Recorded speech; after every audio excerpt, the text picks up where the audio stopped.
Alrighty, guys, welcome back to another episode of NOVAtazz Automotive Podcast. I'm NOVAtazz. You are watching the NOVAtazz Customs channel, and today, let's do some updates. Let's do some where we going, what we doing, and while we wait for our buddies, I am actually in the middle of working on a deal for you guys with a new product that I'm working with, and we'll see how that goes. Let's see if I can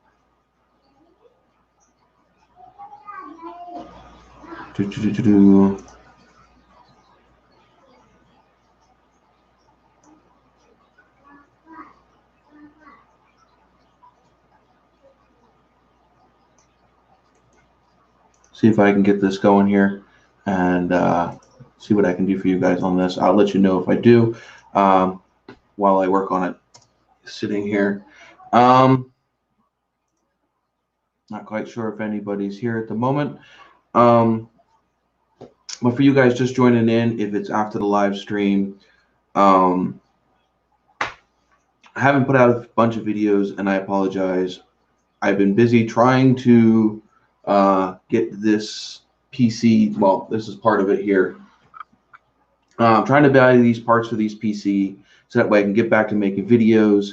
Unfortunately, computers are not cheap, and I don't make a lot of money. So working on trying to get all this done. Welcome, Pilot. Welcome to the show. I don't know why my see if that's working. I don't know why that's being weird. Hopefully that didn't cause any issues. There we go.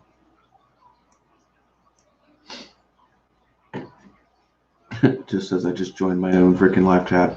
All right, anyway, so like I said, I am working on a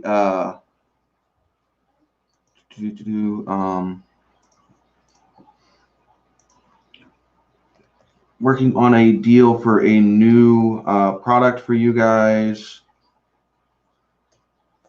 which would be easier if I had some other people here with me. Invalid password. Oh, I'm not. Okay. Hold on.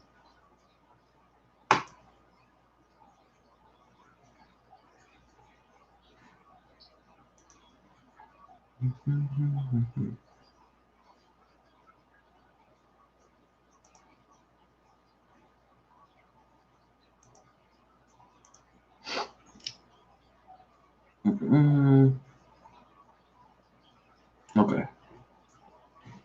I can do this. All right. Send it. Okay. What's that? All right. Anyway, so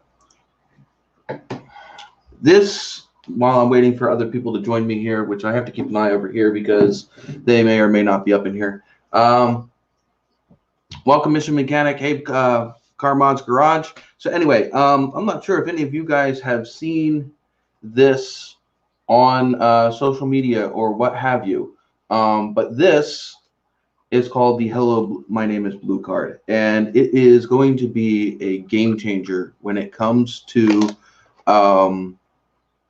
business cards. Every single one of my social medias is linked to this single business card. I'm going to put the link down here in the thing right here real quick. But every single social media. So I'll show you how this works. Let me exit out of this because I'm already actually on this web page. So you have your cell phone, right? You have your blue card. So what happens is when somebody asks you about your social media, your YouTube channel, your Instagram, PayPal, whatever it is you happen to have, and they start asking you about that, you pull out your little blue card. Oop, if I don't drop it.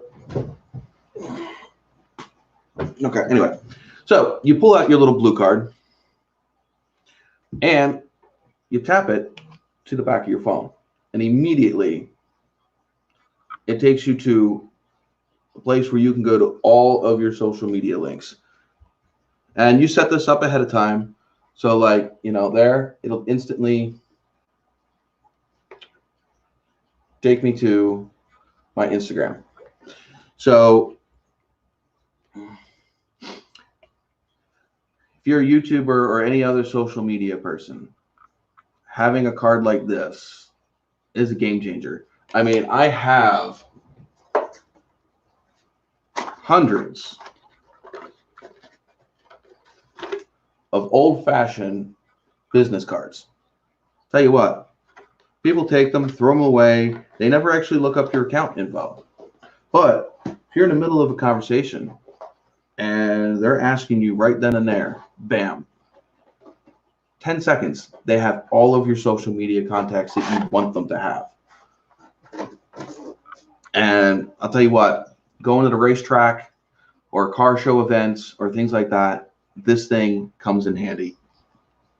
So if you want to get your own, I did post a link, and I'll actually put it in the description of the video as well. But there's a link in the chat, and I'll bring this up a couple more times. This is the first thing that I've pushed on this channel that wasn't something that I've made. So go ahead, go take a look, click on that link, and let me know what you think. But yeah, I mean, it's literally this freaking simple. And so literally take your card, got your phone, put this up to the back of it, and boom.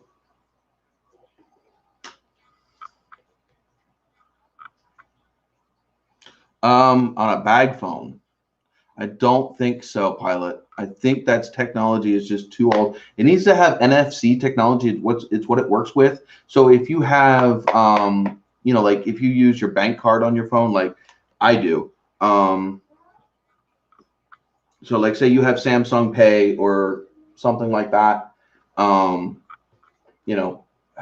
or Apple Pay, Google Pay, any of those you have on your phone, and you use those to, I got you, Firebird. Anyway, so I hate that. I always hate it when they start with that one. Anyway,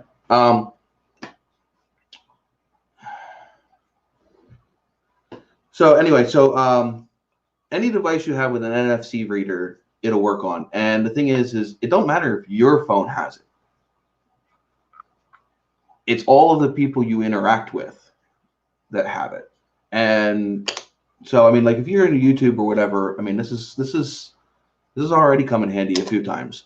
Stick it in your wallet, fits right in where your business cards go. Just slide that in, and away you go.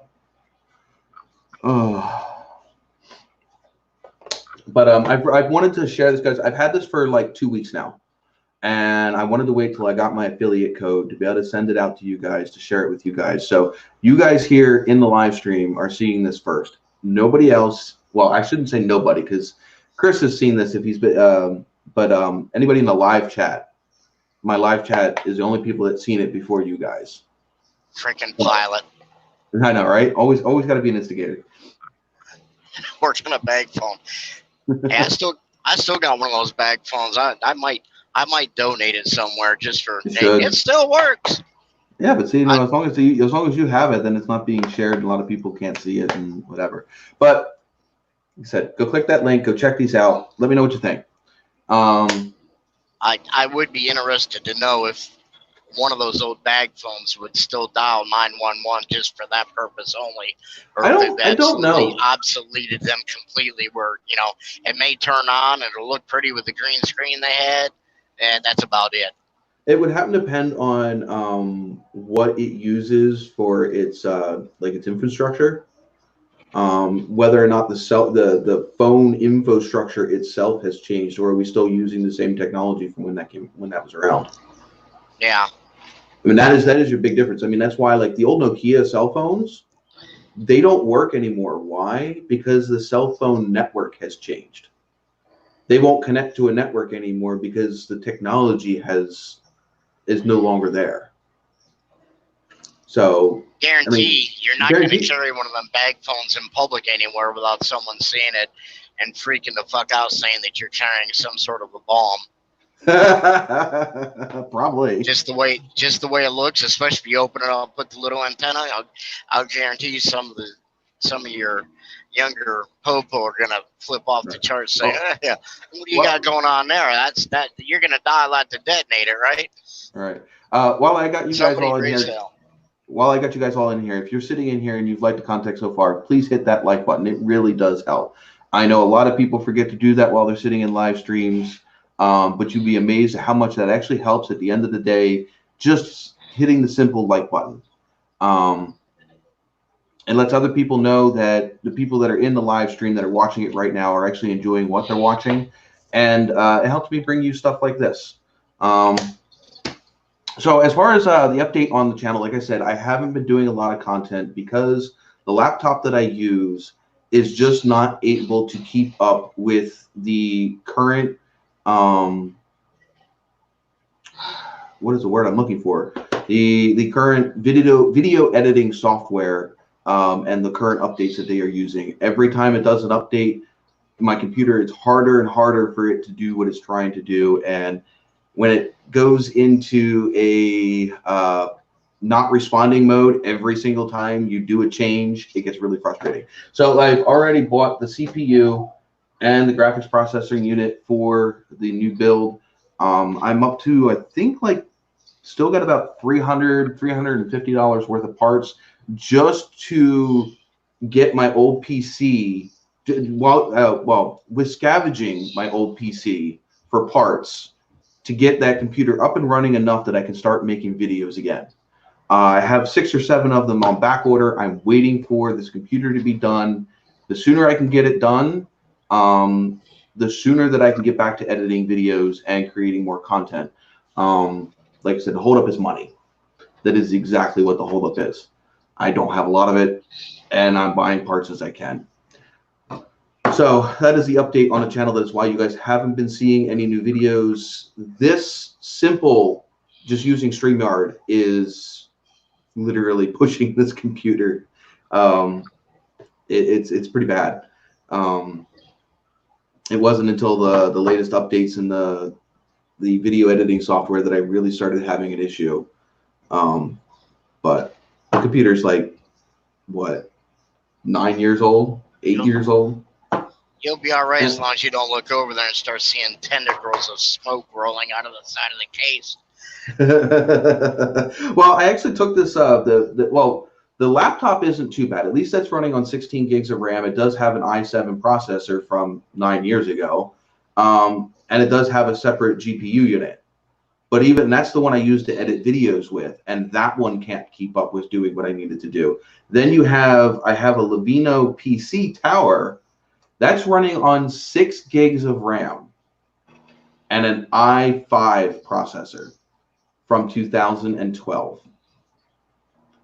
Yeah, so I'm working with some pretty old technology. I definitely need to upgrade. I did so a few years ago, ended up losing that computer in a divorce. And now I'm stuck reverting back to this old technology, which hopefully won't be for too much longer. Like I said, only $350 some left to at least get myself back up and going. We'll see how long it takes me to do that. So if you guys would like to help, though, hit the there's a Teespring link down in the description, and there should also be a support the stream link as well. That'll take you to a Streamlabs donation bin. If anything that you guys can send would majorly help. It might be. I got plenty of stuff that if you want to buy. Yeah, I have plenty of stuff if you want to buy merch. But if you just like to donate money itself, that would be also very helpful. Everything will be used going towards getting this computer up and going. Hey, Joe, nice buck I saw you catch there the other day. Huh? Say that again, Chris? Yeah, I was saying welcome into Wicked and Michigan Mechanic as well. Yeah, Michigan's been here since before you popped in here. Yeah, Michigan's been in here since actually Pilot was the first one in here to and then Michigan was right after him. I see Ignited Garage is in here too. I missed him. And sorry, Heather, I'm not sure. She was in here the other day. That's right. I think last week. But yeah, we want to do some car stuff on. Go ahead. Finally got the stupid tablet hooked up where I could actually go back and catch up with all the who else in the chat room. Oh, okay. Yeah, so you follow the chat now. I had wheels on the bus going round and round fighting with everything. It's like, come on. It's good weather out. The roads are dry. There's no sense in being a bitch about it. Quit acting like my ex-wife. Get your shit together. My ex-wife had her shit together. She just also had my shit too. Yeah, I know how that goes twice. So yeah, she had her shit together more than I did. In fact, she had her shit together and my shit together, and she walked out the door with it. You know what's amazing? I found it amazing. You buy these beautiful storage tubs. They work great, but it's amazing, really amazing how much more of your shit's still in that storage tub in light of said situation walking out the door than when you go to move. It's like, no, wait a minute, where the hell did this? I was on this shelf right here. I know damn well it was, or it was in this spot in the garage. It's like right now, we got a dead battery on a car at the house. I mean, I'm tripping. Pilot There's goddamn battery chargers in that freaking toolbox. I know there is. That's right. Well, guess what? I finally made it home today. Look, and there ain't no battery chargers in that toolbox no more. Little trickle chargers for motorcycles. Well, I'll be goddamn. They was in here. I ain't used them. Yeah, they ain't hard to tell where they took off to. Pilot says Pilot says he gave an entire house to somebody he didn't like. And Jesse goes, my computer is a 2013 MacBook Air 11-inch and works good, but the backlight went out, and I had to cut a window in the back LED so I could put a light behind it or use the sun for a screen backlight. Yeah, but the thing is Jesse, try using that MacBook to power some of the current generation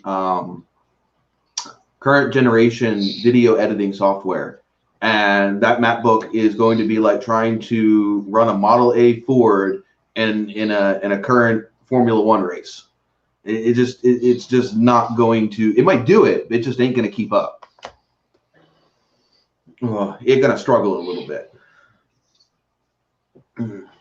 Or trying to get Chris to do what a freaking what a 20-year-old can do, right? Kind of like take a pic, right? Uh-oh. What's up? That phone's going to act up. Oh, no. What's your phone doing? You're good on our end. You know how it goes. It is that. And he said you're good on our end. Oh. So, like I said, that was the short update on the channel. Like I said, I do have videos out. I have a couple truck videos lined up. You want a sneak peek in here? The truck is running and driving. I do have another hiccup with it that I have to deal with. I have just not been able to get out to the truck. It's been either snowing or raining on every day that I've had off. And my truck is sitting outside at the moment, and I can't drive it into the shop. But it does actually run and drive other than this issue. So we actually have fixed the problem that we've had for the last, 2 years that I've been trying to figure out what exactly was broken. So we finally figured it out. We fixed it. I just need to get up over this little small molehill and get a line repaired. And that truck will be on the road before the end of snow season. Chevy Dude and Rick Conti got to drive the new. Yeah, I did see that. Hoping to upgrade my video equipment for upcoming car show season. Yeah, I mean, Joe, my actual video recording equipment has not changed. I am still running with, I don't know where the GoPro is. I think it's still in the computer bag. But I am still running with my 2 cell phones and a knockoff GoPro. Honestly, I have no reason to change that unless the camcorder that I want shows up and I have the money to buy it. Right now, all my money is going towards getting these computer parts. But my video recording equipment really hasn't changed much, and it doesn't need to. Both these phones record in 1080p, and so does the GoPro. So sound quality is good. I haven't had any complaints on the way that they look, so I see no reason to upgrade any of those unless they break. But as far as what I use to edit with, this computer is just so frustrating that I was trying to do a 30-second intro for the truck videos. I did post part of it on my Instagram, but every single time I just moved something on the screen or changed an effect, I'd have to wait like a minute and a half to be able to resume working, and it takes forever. I mean, when you spend 2 hours and you've gotten maybe an eighth of what you wanted done, it's just frustrating. Oh. Honestly, Wicked Fabs, I am looking at a old school Sony camcorder. It is the and the reason why I'm going with this camcorder, it's got night vision, it records in 1080p, and it's got it's one of the last camcorders with an internal storage. Doesn't use well, you can use the flash memory, but it has a built-in hard drive. See if I can find it. I did have one. Some of my videos way back when were recorded on that. In fact, actually, one of my most popular videos before I got divorced was the one where I got assaulted. And that one actually is, I'm not looking for these anymore. Come on. Close. Where is it? It's saved. There it is. It's the XR500 series. If I have one, here's one actually here that's actually $400. But yeah, it's an older camcorder, but them new were running like $1,500 to $2,000. You can find them now for under $600, but that is the series. The XR500 series starts out at like 120 gigs and goes all the way up to 500 gigs of internal memory, which means not swapping out memory cards every 20 minutes.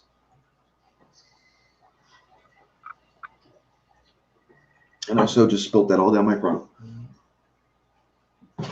Oh, right on camera. Anyway,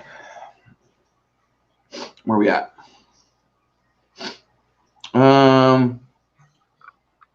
Salt truck, get me. What am I missing here? Have you tried deleting everything else on the computer?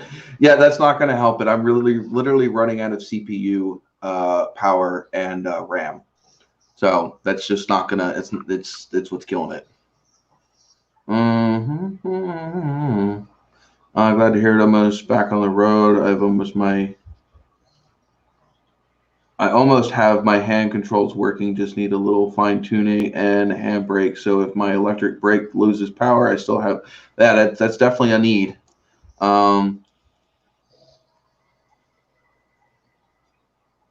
Looked at a Sony this weekend, the AX33. I haven't looked at any of the new stuff, mainly because anything that would be worthwhile is just too expensive.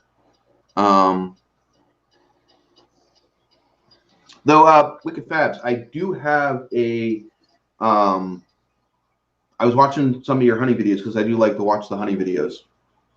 And the only complaint I have is you need to put some subtitles in of what you're saying in the video itself, so that way people that are following along, because I could barely hear you when you got that buck. I did end up turning on the auto-generated subtitles, which wasn't always correct. I can tell that's not what you were trying to say.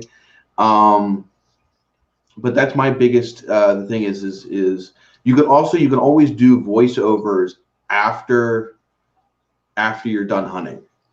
You can go back in and do add your voice to the footage afterwards as well, or carry a little mic with you, because that's the biggest thing. Is I like watching your hunting videos, but it is really hard to understand what's going on when we can't hear you. I know you're trying to whisper so you don't scare the deer away. I do definitely understand that, but it makes it really hard to follow along on the video.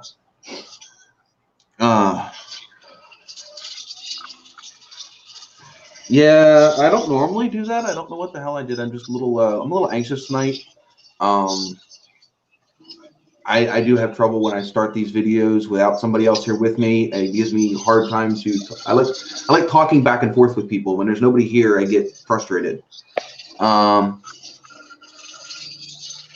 Yeah, I could see your mouth moving. I could just barely hear you whispering. But watching it on my TV and sitting on my couch, even with the video turned up to where I normally have it, I couldn't hear what you were saying. Especially with kids and all that stuff.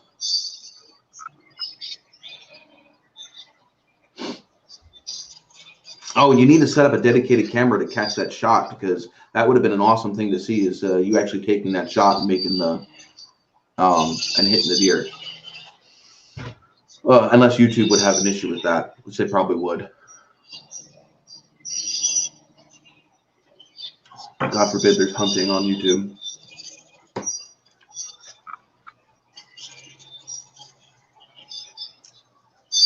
Few lenses and a high cap battery. Oh, you're talking about the Sony you bought. Okay. But yeah, that is the Sony that I'm looking for, is the XR series, the XR 500 series.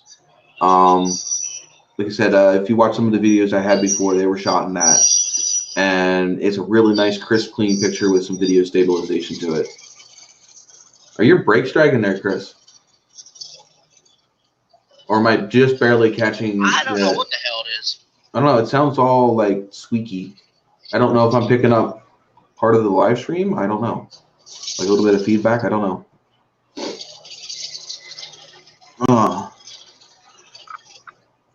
Also, I'm looking forward to seeing your truck come back from the body shop there, Joe. Anyone here watch Matt's Off-Road Recovery on YouTube? No, I haven't seen Matt's Off-Road Recovery.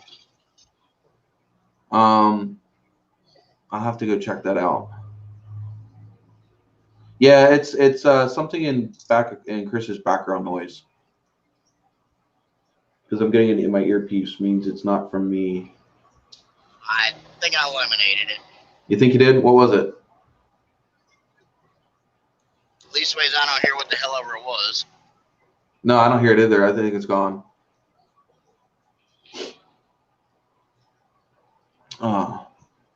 So the other thing is, again, for anybody that wasn't in here earlier, I'll post a link in the description in the thing again. Your own business, if you want a social media business card that has the links to all of your social media and emails, what have you, check out Hello, My Name is Blue, and I will post a link in the description here real quick. There you go. And it's freaking awesome. That sounded like a curb. Man, Pilot, you need to come into the modern times, man. But yeah, literally stick it up here, boom, takes you to your social medias. You set that profile up yourself, so you get to include or not include whatever you want. And yeah, I mean, it's a great way to get your information out there quickly without a bunch of fumbling. And and the other thing is they get your stuff right then and there, instead of taking the card and checking it out later, which then the card ends up staying in their wallet, forgetting about it, you know, all of that stuff. All right, so oh, you want to play What's in the Cup there, Chris? Well, Chris is on silent mode. But anyway, what you guys all drinking tonight? It doesn't have to be alcoholic. It could be whatever's wetting your whistle tonight. I got myself a Captain and Coke, because I didn't go out and get any beer, so this is what I had laying around. I don't have, nor do I want any of that shit. Well, yeah, I can understand that, Pilot. But I mean, if you had a business or social media, this is going to be the new up and coming business cards. Well, of course you got a nice house. I think you have that almost every time we play this game. You still on mute there, Chris? We ain't hearing you. You fixed it so good we can't even hear you. If you're wondering what I'm looking at, my screen over here that has the live feed from the group chat is over there on that other computer. Oh, who else is still all in here? Jesse, Michigan Mechanic. What you guys all drinking tonight?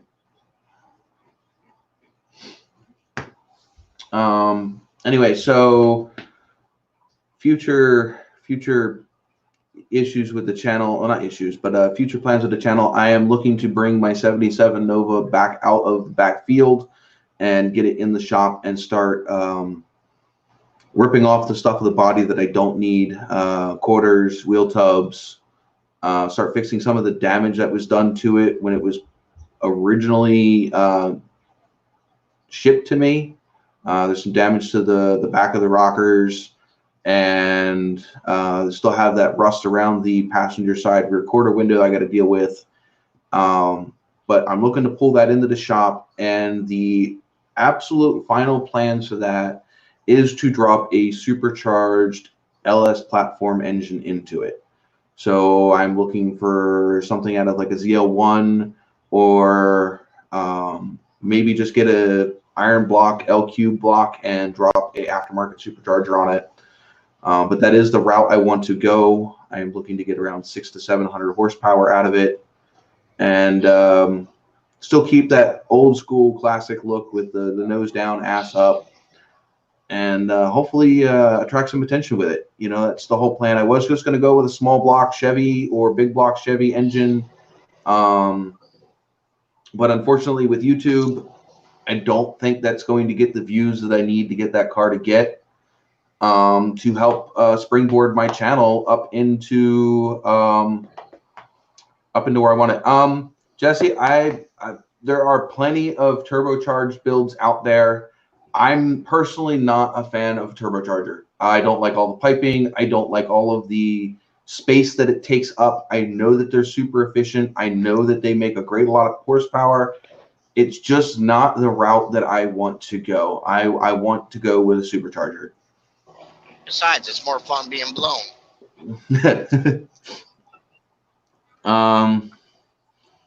Got a Gatorade and a bowl. Let's just say it's not cereal. Hey, whatever floats your boat, man. That shit'll be legal in the United States. Give it a couple months. Well, across the board, it's legal in lots of places. It's legal here in PA. So, just gonna skip over the fact that you shaved and donated your hair to the Firebird's mustache. Hey, shut up. Maybe I donated my hair. You know what? Maybe I donated my beard so that way I could get computer parts. You never know. Actually, no. The true answer is I shaved my beard because I was having some skin issues underneath of it from the change of the weather. I had to take care of that. It'll be back. Give it a week or two. My hair don't take long to grow. This is only like 4 days. Ugh. But thank you for noticing and pointing that out. I was hoping nobody would. Go ahead, Chris. Last donation I did was 11 inches off the mop. Sent it to Locks for Love. Make you feel better? The longest my hair's ever been growed out. I've had my hair all the way halfway down my back. That wasn't that long ago. What was it, like 2 years ago? Yeah, something like that. Yeah, I literally went from a mohawk to full halfway down my back length hair, and then went right back to the mohawk. And still have the mohawk now. I just need to change the sides. Lobstered my ass with a 300-degree steam bath out of a radiator that blowed up in my face. My beard expectations are gone. Pilot says there's a goof on YouTube that has all the classic cars for sale. He doesn't do shit to them, just washes and sells. Maple Motors, Hick from Tennessee. Yeah, but like I said, I could have gone, turbocharged. I could have gone naturally aspirated. I could have gone supercharged. But when you look at what's on YouTube right now, there is a crap ton of single and dual turbocharged builds going on. And the one thing you're not seeing is transplanted LSA. The supercharged LS platforms that are coming in the newer Camaros. You don't see a whole lot of them being transplanted. The new Coyote engines and stuff, they're even more popular to engine swap than the newer LS platforms. I didn't want to go with like the mid 90s to 2010 series LS platform, because again, that's another thing that everybody has done. I have not seen very many of the factory supercharged Chevy engines being swapped into muscle cars. I've seen like 2 or 3. I think one of them was a Camaro, a yellow one, but not a whole lot of them. And I would prohibitive in a lot of cases. Well, yeah, and the thing is what I'm looking for is I'm just looking for a wrecked somebody's play toy that they totally fucking couldn't handle and wrecked it. And I just want the engine out of it and sell what I can out of the rest of it. So we'll see but that all involves making the channel get big enough that I can afford to do stuff like that. Best time to do that is after prom night in right? Name any such town in America. Okay, son, don't wreck it. But Dad, she grabbed my gear shift. What was I supposed to do? Oh my God. Yes, this live stream is definitely not intended for children. Oh my God, I still get asked that every time I upload a video now. It's so annoying. Hey, if there's any kids awake at this hour of the night, they should have been in bed for school long ago anyways. Right? Sunday night? Let's see. I've had my med card since 2013. Well, I congratulate you. It's 10 times better than being on pharmaceutical meds. Yeah, I see a lot of those Coyote engines and Mustangs and things that are fast. Extremely hard to handle, of course. Well, duh. I agree that there are way too many turbo LS cars on YouTube. Yeah, and the thing is I'm not going to go stand out if I do the same thing that everybody else is doing. Yes, I love my classic car. Yes, I want to build it and get some views and deliver you guys some good content. The thing is what's going to get more views? A turboed LS that everybody's doing, a classic old school small block or big block Chevy build, or short of actually swapping if you really want to get loud and crazy. Yeah, I could drop a Porsche engine in it or something. No, even better than that. What do you suggest I drop in this thing? I'm not suggesting you drop anything. I'm suggesting you drop the body on. What am I dropping? Find some Sunset Camaro or super blown newer application that you would like to donate the engine. That the body got totally thrashed, but the running gear and everything underneath. Drop the whole Nova body on the platform. Drop the whole Nova on top of the platform. Then not only do you have the modern electronics and suspension, tweaked of course to get the rake you want for the old school look. I don't think I can get the rake. Modern drivetrain. I don't think I can get the rake that I want because the new Camaros are independent rear suspension. Independent rear suspension, but coilover shocks like you use in their late model, you can adjust the suspension right how you want. Yeah, but I don't think it would look right. I just don't think that the way that those cars are, I don't think that it would look right to do that. Not to mention all the structural stability I will be losing by using the Nova body on the modern, because all of the structure in the modern cars is up in the canopy. Yeah, like I said, I'm going to be losing all of that. You're going to be doing modifications to whatever to make it fit. It'd be easier just to drop the engine, drivetrain, keep the electronics, and just hide them in the body that I already have. Yeah, all depends how involved you want to get with it. It depends on how much money I got. Yeah, there is that consideration too. So, I mean, at the moment, right now, the build is, obviously it's going to end up being in stages because I'm not going to end up being able to just go outright and buy, a an LT1. Is it LT1? Well, ZR1. I'll tell you what. I saw the perfect vehicle you need for your application. Are you going to donate it? Well, I'll tell you what. I went in and used the restroom twice, and I drew both times coming out and had to walk with a peg leg. It was terrible. But up in Scooskill Haven, PA, where I deliver potatoes, if I run potatoes, so you deliver potatoes. You deliver potatoes less than 20 minutes from my house. Yes, down there at Bedway Produce. You don't ever tell me when you're up there. Well, you know, hey, how many times I've been trying to make connections with you and it ain't worked yet. Either you're at work, I'm at work, or you were off somewhere and didn't have time for anybody to come by the days I was off. That we delivered down there at Bedway Produce. So if you know where that is, then the car dealer right up the road from them. Nah, maybe. Well, anyways, they have a brand new, supercharged, scream your ass, peel your paint, take the blisters off your balls, walk around with a permanent prom night, Woody. What is it, the Z11? The all aluminum block that come out, and was it 69 that they put in the Camaro? Okay. They have the brand new Camaro all aluminum rendition of that car with the supercharger and a 6-speed sitting in their showroom. Don't ask me what it costs because I couldn't. Yeah, that's the price tag. I wouldn't want to destroy that car just to rip the engine out of it either. So. Well, I didn't say about destroying the car. You know, we need to catch it before it gets there. You know, but side the road hijacking. You know, hey, shit still happens. And we don't know what happened to the engine of that car. They shipped it out of the factory that way.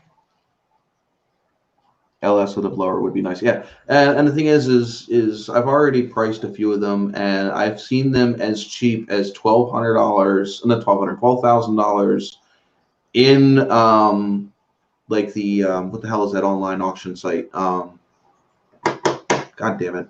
I should go back on there and see if I can find anything new. But I found some stuff on there that I can pick up.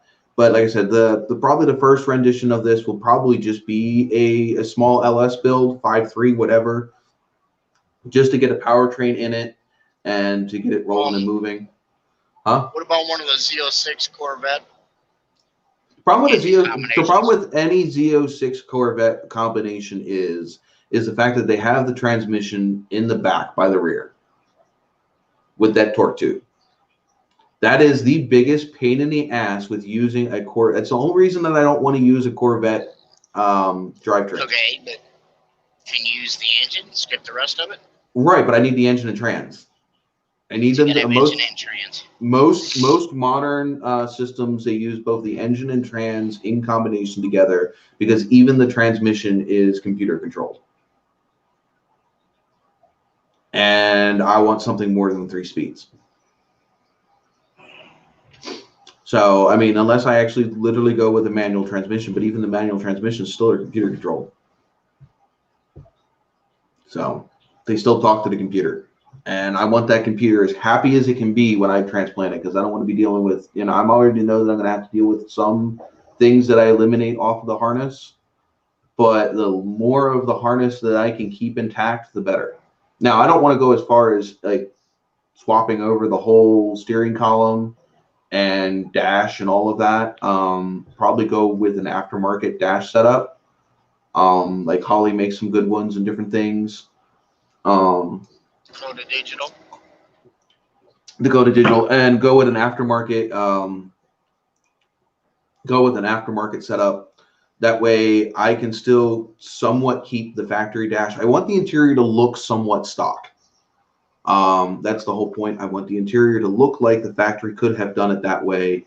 I don't want it to scream resto mod from a distance. You pop the hood, yeah, there's no getting away from it. You're gonna pop the hood and you're gonna know it's got a modern drivetrain in it. But from a distance, from it sitting in the parking lot and you rolling up on it, I don't want it to scream resto mod. Unless you build a very sophisticated engine cover that hides everything under the hood and just says, "Guess what I am."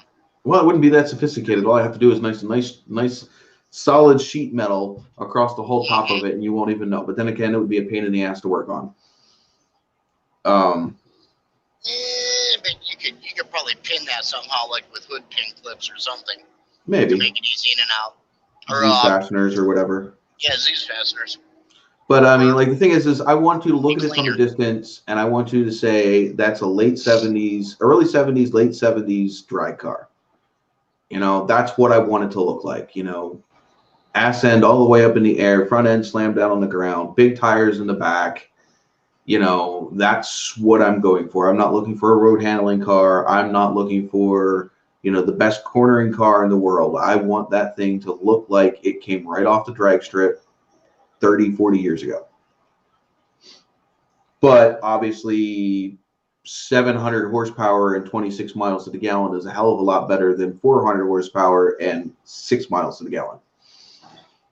So, you know, got to do what you got to do.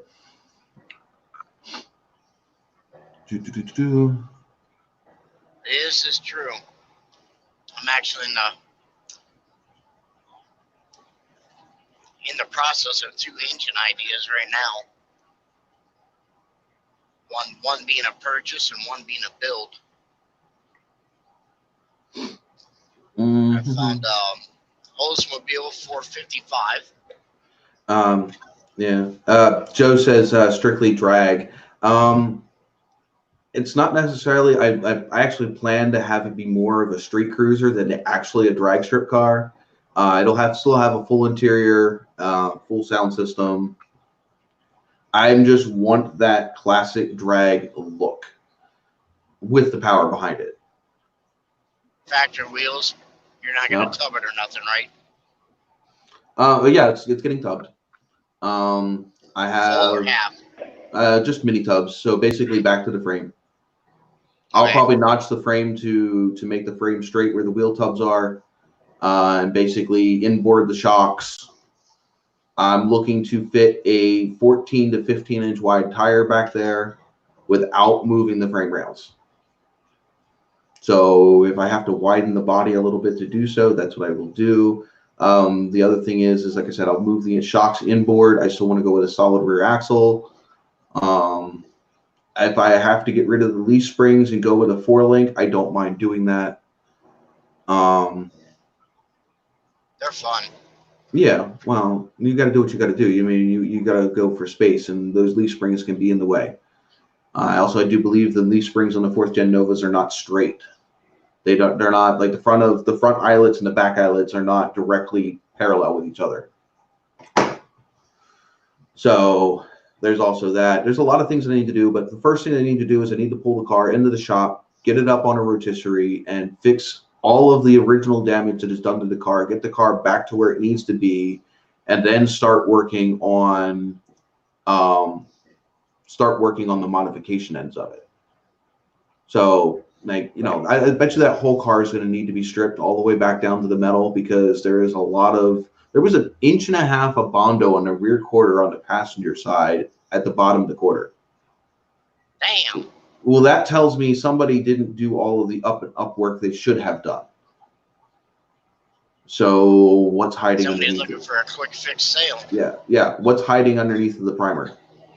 So the whole car is going to have to get stripped. There isn't a whole lot of rust on the car. You can see pretty much the whole car, so there's not a whole lot of rust on the car. I'm just more worried about what other hidden damage might be on the car, and I'd rather know about it before I start modifying it than whatever. I mean, I'm not really worried because quarters need to come off anyway, and the wheel tubs need to come off from the. If you remember the original, when I first got the car, they didn't bolt the rear end right, and the whole rear end section slammed into the back of the quarters. So all that stuff needs to be replaced anyway. I need trunk drop-offs, quarters, tubs. I'm not worried about the rear taillight panel because I'm going to basically going to smooth that all the way out, all the way across, and French in LED strips in there and make my own set of headlights, taillights, because the factory taillights are damn near impossible to find, and if you do find them, I guarantee you they won't last more than a month, 2 months in the car before they fall apart and disintegrate. Because they're made out of like this fiberglass stuff, and it it doesn't hold up over time. Let's see. What year is yours again? Mine is a 77. 77. I should have kept my 73. Damn it, I hate iPhone. Then wheels gonna spin easy there. Well, yeah, but like I said, it's looking for 15 by 30 inch tires. That's about the size that I want to go for. So 30 inches tall, 15 inch wide. It's a big tire. I'm just about there with the tires that are on it now. Tires that are on it now are 10.5 by 30. So basically looking for another half a tire.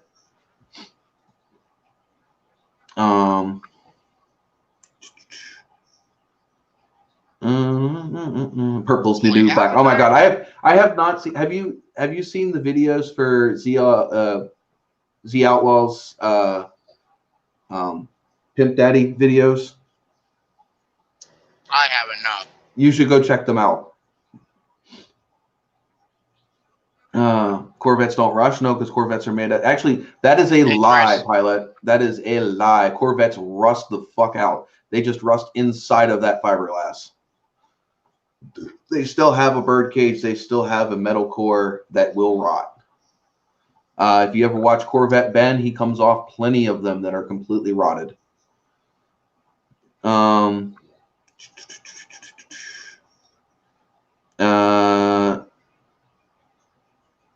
I'm not in, I mean, I'm sure Z Outlets could get me an engine, but at this point, I'm not in the position to be able to take advantage of even if he found one.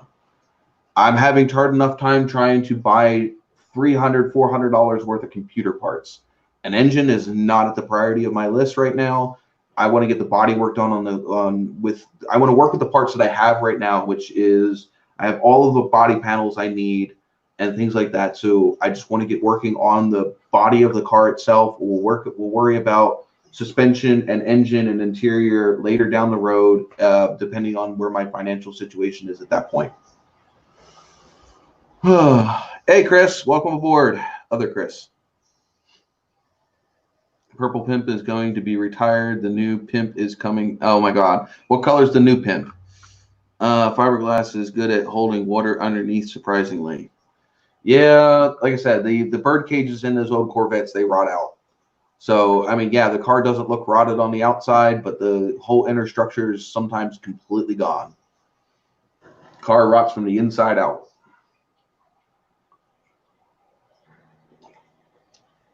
Next thing you know, that Corvette's folding in half.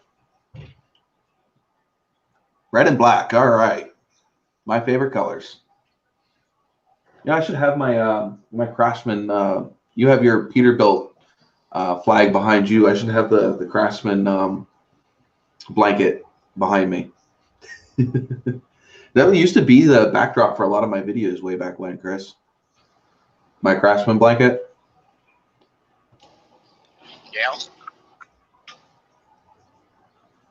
Got to match the 1LE. Yeah, it's the 1LE is the engine that I would ultimately love to have underneath the hood of the Nova.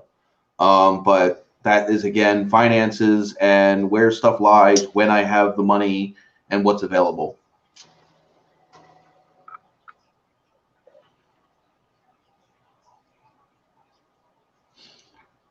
Yep, the older ones are steel, and that's the ones you got to worry about rotting at the moment. The newer ones are still too new. Though I would die to have it. Everybody be doing it. Well, yeah, I would die to have a C7. I have tried to win. What they've given away, they had the original teal C7 on the InChain Designs giveaway. I entered to win that one. There was the one that they just gave away a little while ago. I tried to win that one as well. I think there was one other one. There was also it's just a sixes. Was that a 6th gen or a 5th gen? The bright yellow one that they just gave away. Hell, I've got 2 of those. What? 307s. The newer. Oh, okay. Never mind. You're talking about it in here.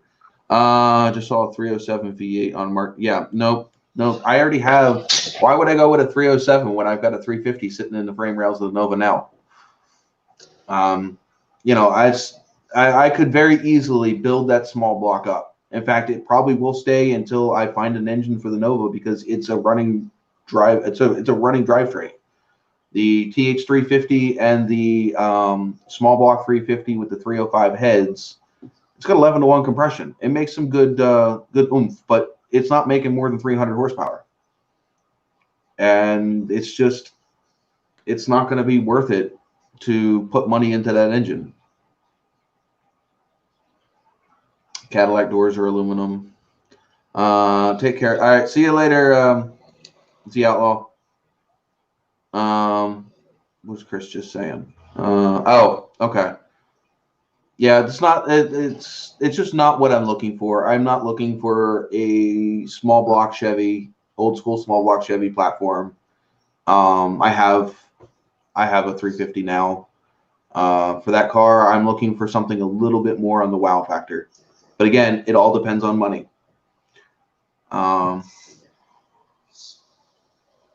Put in the review. Yeah, and the thing is that's not a bad combination. It's not. You're not going to see me knock a small block Chevy. It is actually where my heart is at. I love that old school look. I love lifting that hood and seeing the freaking intake with the carburetor sitting on top of it. But I also make videos that I potentially want a younger crowd to get involved in to watch. And, you know, that being said, dropping that small block Chevy in there is not going to draw those crowds. It's not. Yeah, where is Mrs. Formula? She is busy sewing tonight. Christmas is coming, so she's got her embroidery machine fired up in the basement. Well, come on. I'd be a perfect compliment for, you know, for entertainment purposes while she's embroidering. That's great telling her, but this camera shy won't get up here and, you know, turn the camera on. It's like, ain't nobody gonna bite. You're too far away. All right, see you later, pilot.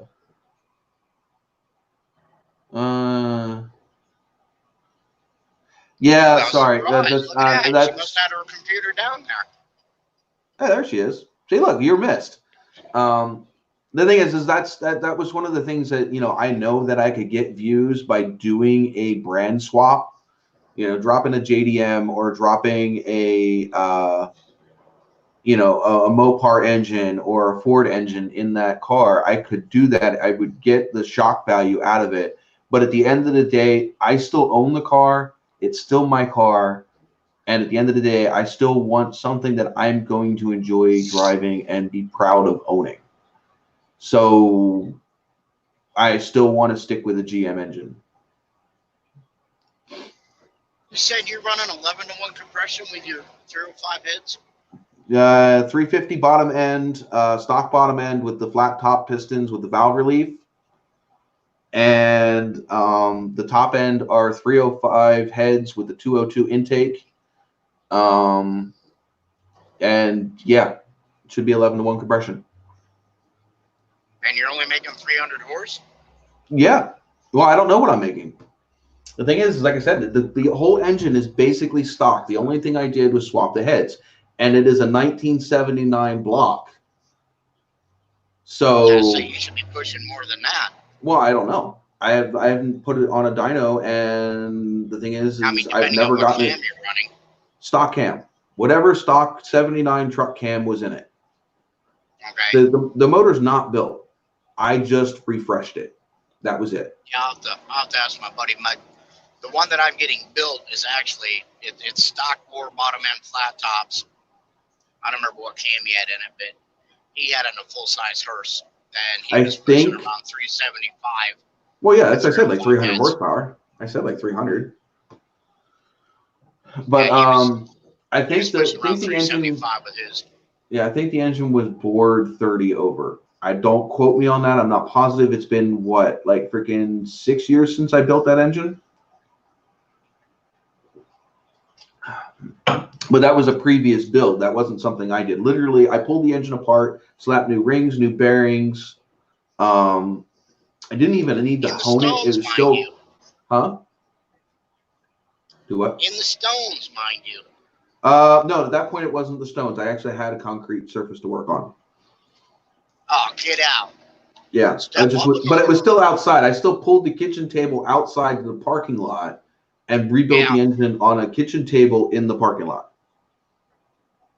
Just threw a tarp over everything when I was done for the night. No tent, no nothing, outside. Because I was living in an apartment at that point.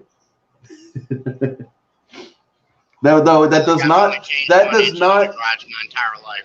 Right, but you know what? That does not beat the replacing the engine in this car on the city streets in Reading, right on the street.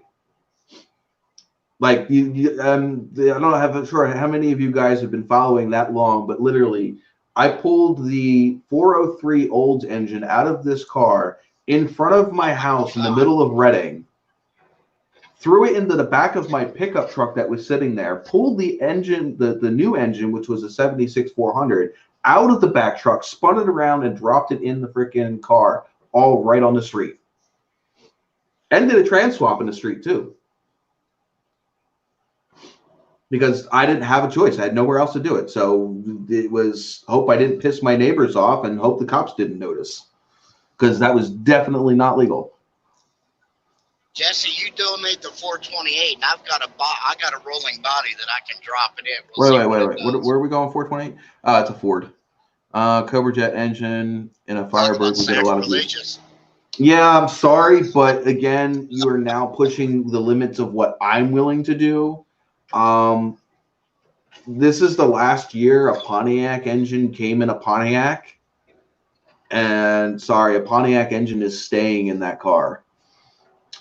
This car here, I'm looking to go with a Butler Performance block, the 455 board over. I want to stroke it. I want to put the aluminum heads on it and possibly go with a fuel injected throttle body.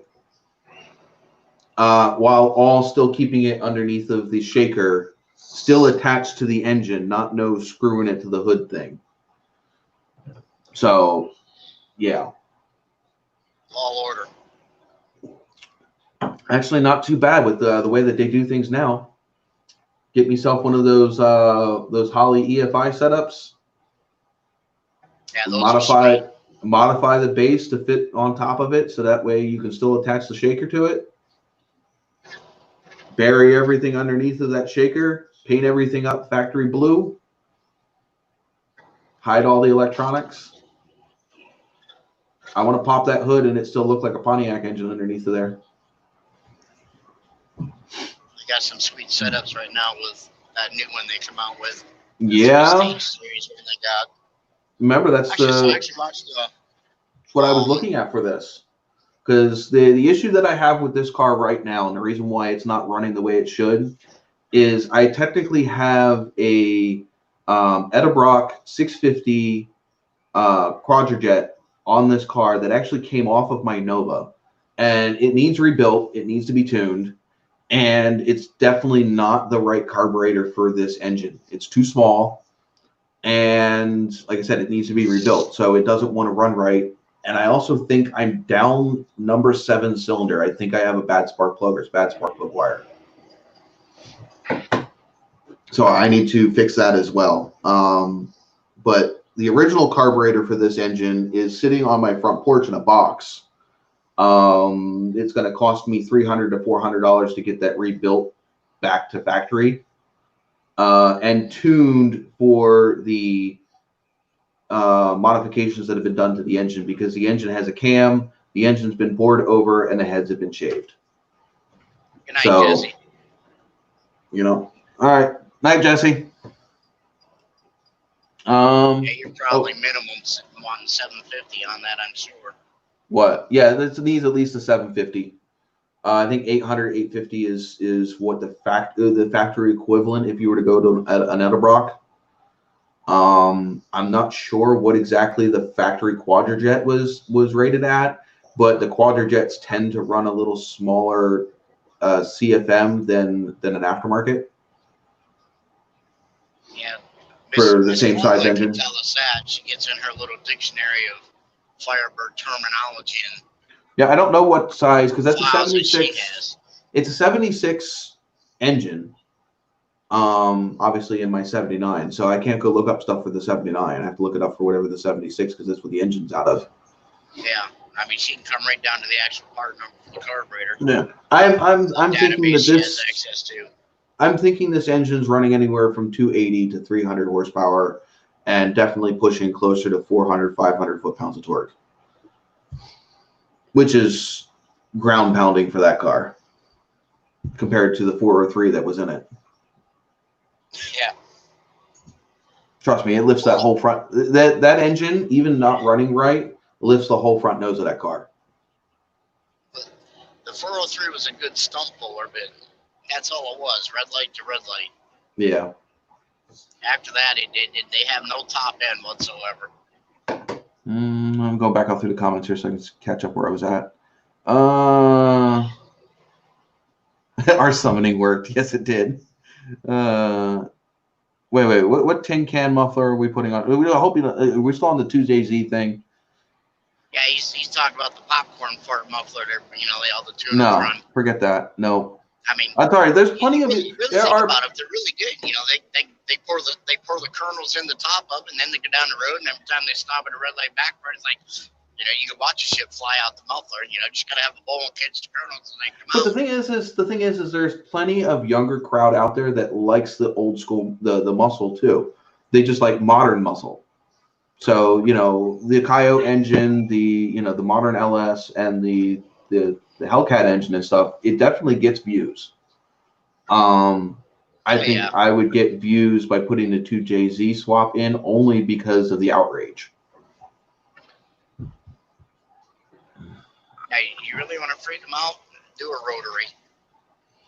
I would if I had. I would love to swap a rotary engine in like a little Miata. Oh my god, that would be fucking awesome. Mm-hmm. Get like a 3-cylinder or 2-cylinder rotary. Washington that has the street legal sprint car. When he was stationed in Germany in the service, they took an old Volkswagen. They run dirt tracks up there racing a local thing. They blew the engine up, and they ended up getting a rotary engine somewhere. It was given to them. They dropped that rotary engine in that car.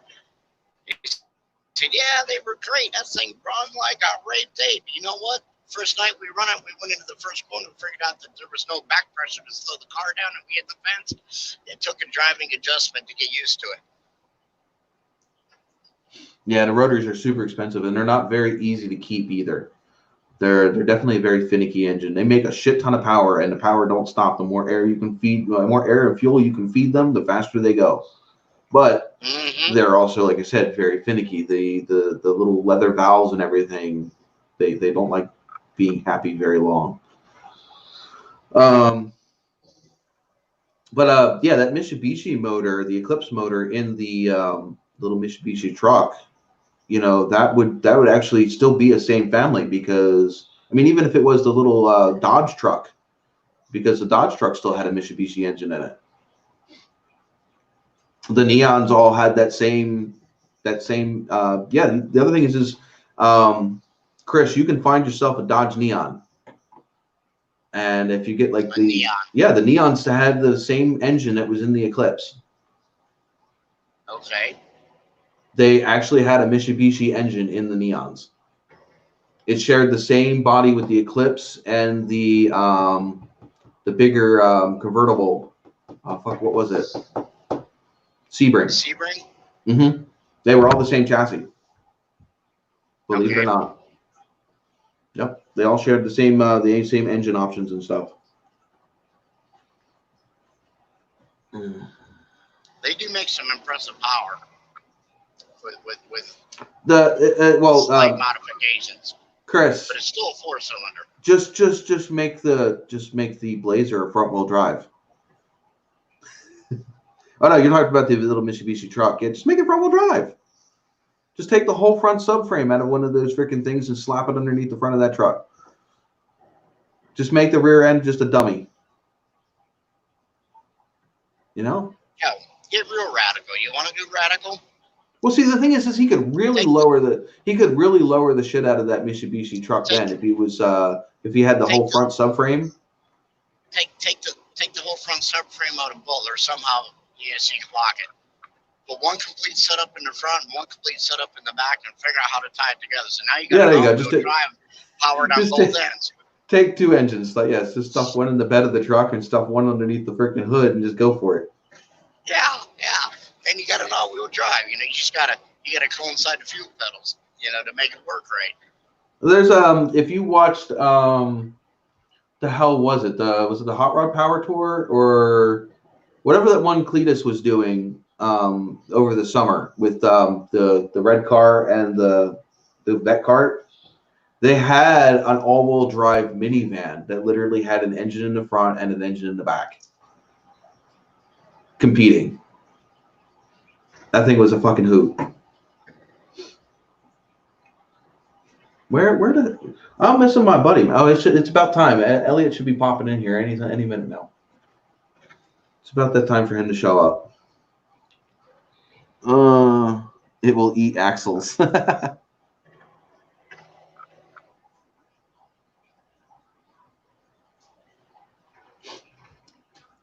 Oh, but no, I'm actually super excited to pull that Nova in the shop. I've been posting a lot about it on the because it was about this time 2 years ago. Yeah, it was about this time 2-3 years ago that I picked up that car. It had been 3 years ago, I think. It had been 3. Then I picked up that shell that was supposed to be originally. Now, Chris, were you around when I picked up that Nova, the one out in Jersey? In and out briefly. I think that's when I first got to know you. Okay, so for those of you for those of you that haven't been following my channel for a lot of you guys are actually newer. I don't know where all of my following went from way back when, but most of you guys are newer. So back in 2000 and I want to say 17, I think it was maybe 2016, 2017. I was trying to help a cop that got shot in the head out in Jersey. He had a 76 or 77 Nova as well, and there was a restoration shop that was trying to restore the car for him while he was in the hospital. And me running this Nova group came across this car out in Jersey, and I think it was like for $650 or so. And of course, I didn't have $650 to just say, boom, there it goes. So I contacted this shop and said, hey, I know where there's a car. I know that you need fenders, doors, and some miscellaneous stuff. If you go up, pick it up, bring it to your shop, take those parts off of the car, and give me the rest of the shell, I will pay you so much money for the rest of what's left, which is a hell of a lot cheaper than them going out and buying doors and the fenders. So they made out, I made out, I got the shell. But the problem is when I went to go pick up the car, it was not in the condition that it was in when I looked at the pictures online. By the time I got the car, the rear end was slammed into the back quarters. Well, I wasn't trying to replace quarters. I was looking at the pictures thinking that I don't have to replace quarters on this car. I can sell the quarters that I have to recoup some of my money.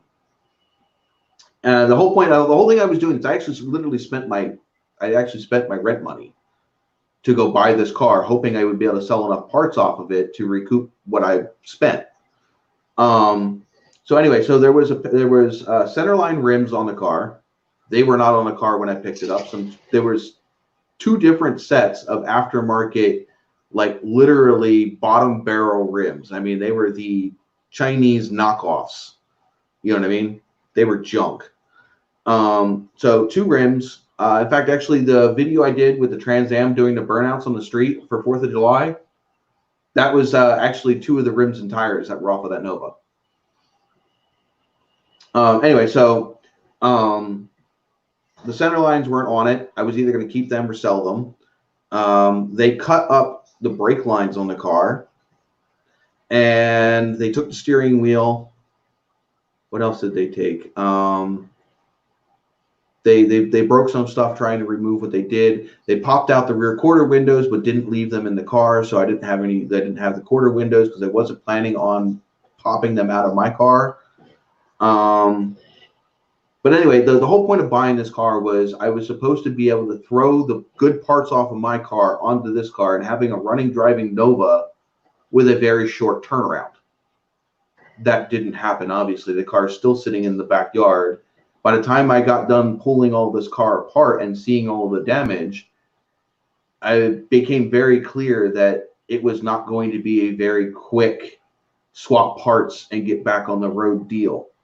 The body was damaged. They cut like part of the rear quarter off on the driver's side, the very top of the wheel well. They cut a section of that out. Mentioned the damage to the bottom of the quarters and the trunk drop-offs and the wheel tubs. Yeah, but there was just, and then there's that whole quarter window, the passenger side quarter window was completely rotted out, all the way back up into the package tray. So it wasn't a quick fix and replace deal. And so it ended up getting put back on the back burner. And I went back to working on the TA, and the TA became the next car that I was trying to get back on the road again. I was hoping to get the Nova fixed and on the road good enough that I could actually take the Trans Am off the road and start restoring it. But the Nova needs a lot more work than the Trans Am does. So the Trans Am is getting put back on the road quickly. Not that it's been very quick. But the Trans Am will be on the road before the Nova. The Nova is going to get the long overhaul before the Trans Am does, which might be a good thing in the end because I should have more money by the time I get to go do the Trans Am. Hopefully, that is the whole. And now you got 3 months to really work on it. Not really. Minimum. Until spring. I mean, you're not going to drive it over the winter. Well, right now the car is sitting underneath of a tarp just outside the garage. I need to put all the door components back in it to get the door to seal. We're going to get the window back in it, get it cranked, but I'm converting it over to electric windows. So I need to get, I think, one more electric motor for it. So that way I can have the windows go up because I have the harness. I pulled that out of that 70s. No, I pulled the harness out of the car in the junkyard. But so yeah, I still have that to put up. So that car is actually just sitting outside underneath of a tarp. The driver's side window isn't even in the car.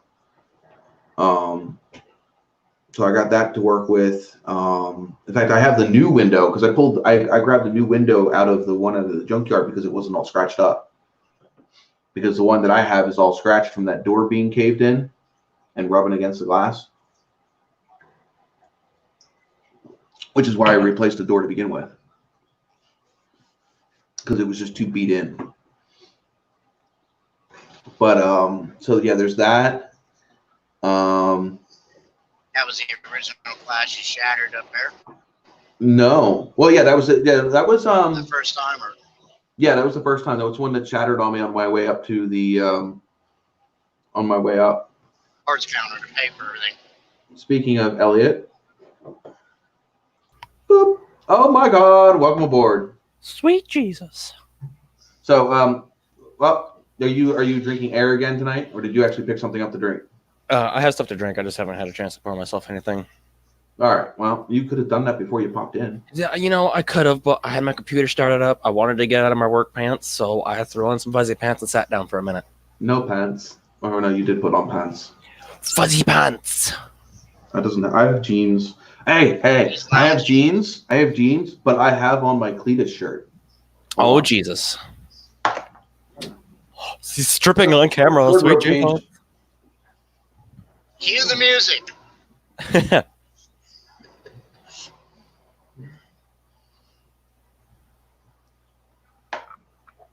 Aw, geez. Rocking the toast shirt.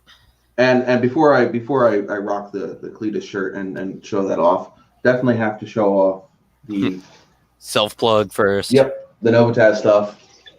Get yourself one, teespring.com. Keyword search NOVAtazz Customs. Anyway, so this shirt, it has the Toast logo on the front here. And then the back, if I don't knock everything off trying to do this, and I'll take my earphone out. It's got the Toast Camaro on the back with the word Toast across.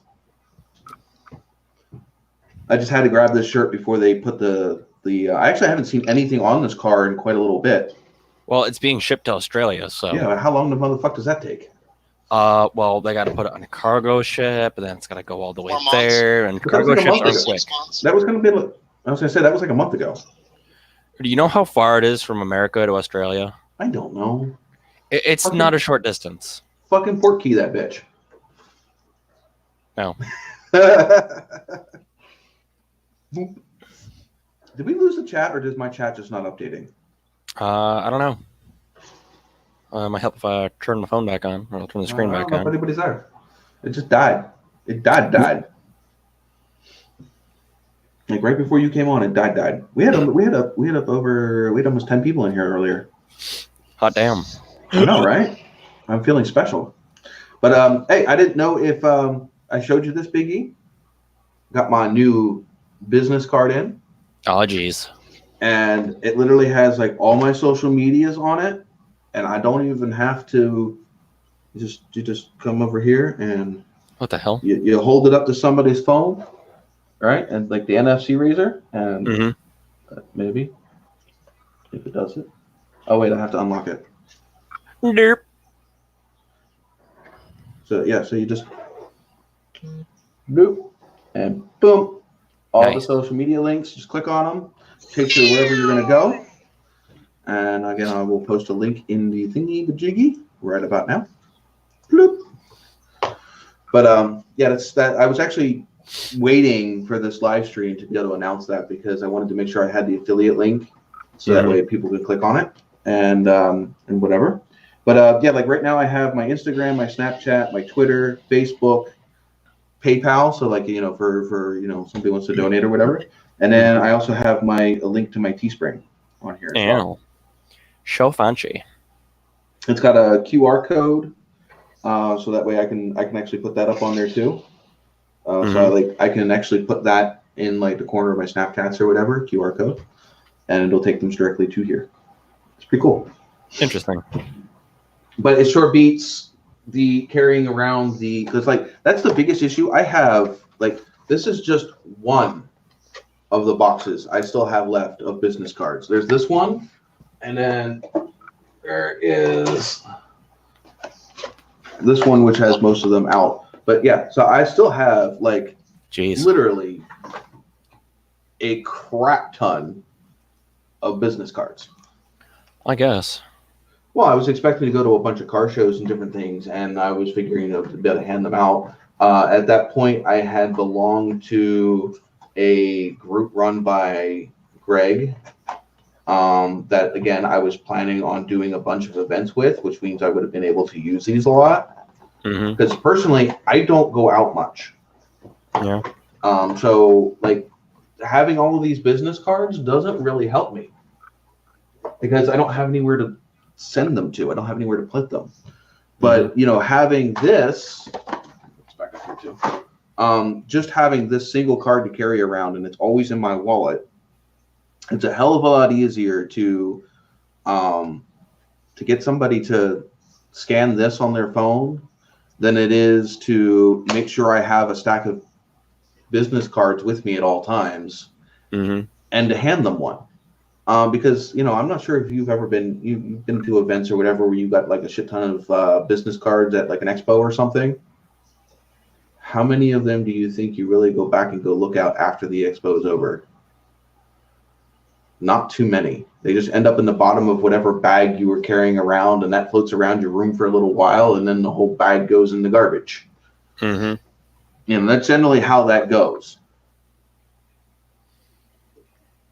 Here, I'm literally scanning this right in front of you, giving you all of the freaking links, and you can click on them within seconds while it's still fresh in your mind, while you're still looking, at my car or whatever else that sparked your interest. You know what I mean? So like, boom, right there, you've got that sub, you've got that follow. You got that whatever right there, instead of hoping they go and look at the card when they get home. Oh, you're more likely to get that, you know, that I don't know, that engagement. Mm-hmm. But then again, if you're also like a realtor or a car salesman or whatever, you can have the links to that stuff on here. Mm-hmm. You know, pass somebody in the store, you overhear them needing to look for a car. Hey, check out my car thingy. There you go. I don't know. Just seems like interesting to me, and I figured I wanted to pass that on to anybody else that might find that interesting as well. Mm-hmm. Like I said, it's already helped me out a few times. There's been, I can't tell you how many times I've wanted to have a card or something that I can have my social media on when talking to somebody, meet somebody in the grocery store, whatever. They like my shirt, wanted to talk, whatever. And I have literally nothing to hand them to remember my name or the channel or what have you. Because I don't carry a shit ton of business cards around with me. But this goes right in my wallet. All right. So, we want to play What's Wrong with the Truck? Nothing. Nothing's wrong. Is there any? Well, I'm going to expand this because you know your truck's actually starting to not have issues. You're finally starting to get through them all. Basically, the What's Wrong with the Truck segment is literally going to be basically a general. What's going on with the truck? Well, and not just your truck, but anybody's vehicle that's in the audience or ours. It's just a What's Wrong with the Vehicle segment this week. What is it this time? Yes. So obviously, we're not going to jinx you. You're doing okay, right? Knock on wood. We're going to knock on wood. Yeah. Okay. And I think actually this is real wood over here, so we'll knock on that instead because this desk is definitely made out of fiberboard. Because I didn't build this desk. I just repaired it. You can go over and go knock on my entertainment unit. I definitely built that. And it's all solid wood. Oh, except for the shelves going across. They're just MDF. But so, Chris, do we have anything wrong with the vehicles this week? Where do you want to start? Well, we know you have a whole fleet, so let's go with the daily drivers. Yeah, pick one, right? Same usual. I mean, she's dealing with the Dodge that we bought. Whatever makes that damn automatic heating system switch or flow the heat or whatever is not putting enough heat out in the vehicle. Did you check the thermostat? So it's actually chilly. Did you check the thermostat or the heater core? Those are the first two things. I haven't checked anything. Yeah, those are the first two things I would go after is the heater core and the thermostat. Because if the engine's not coming up to temperature, it's obviously not going to heat the coolant good enough. And if the heater core is not flowing correctly, obviously, again, you're not going to heat the air up. Right. So, those are the first two things you check. And then the next thing you need to do is check to make sure all your vents are closed and opening where they're supposed to. And, then while you're doing that, you're also checking to make sure the blower motor is pushing out enough. She's been playing fix-it because I just haven't had time to do anything with the runs I've been on. Right. The last run coming in, I lost a day and a half because of the storm. Right. So there's the issue with that one. The Suburban, she's still chasing down the blower motor issue. And that's when she gets time to work on it because she has, it's not like she can pull it in the garage and hit it every night type of thing. Right.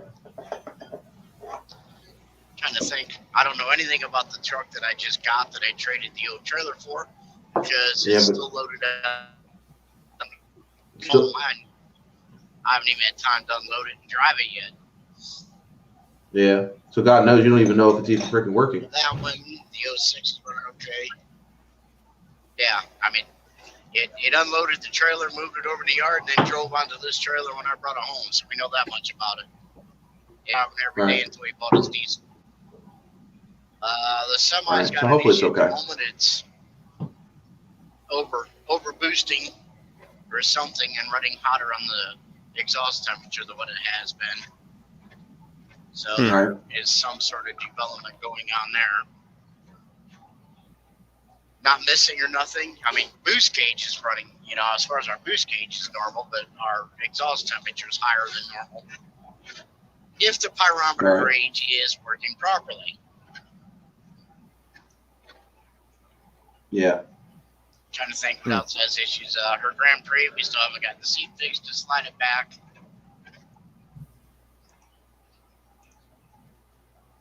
But time, you're in the essence of you need money to do your stuff, and ours is time. Yeah, well, I need time and money, the but way the runs are money's right the now, one, the first I've one. had about 3 hours, 2 or 3 hours, if that, to do anything. To go to the house, do laundry, take a shower, eat dinner, and leave in order to make it through delivery. So, well, I got actually a few things wrong with the green Kia.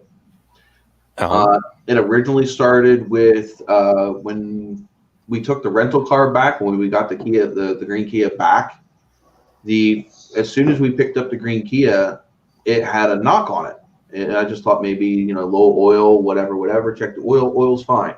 Normally only knocks like that when the oil starts running low because it does burn oil. But anyway, so the knock wouldn't go away.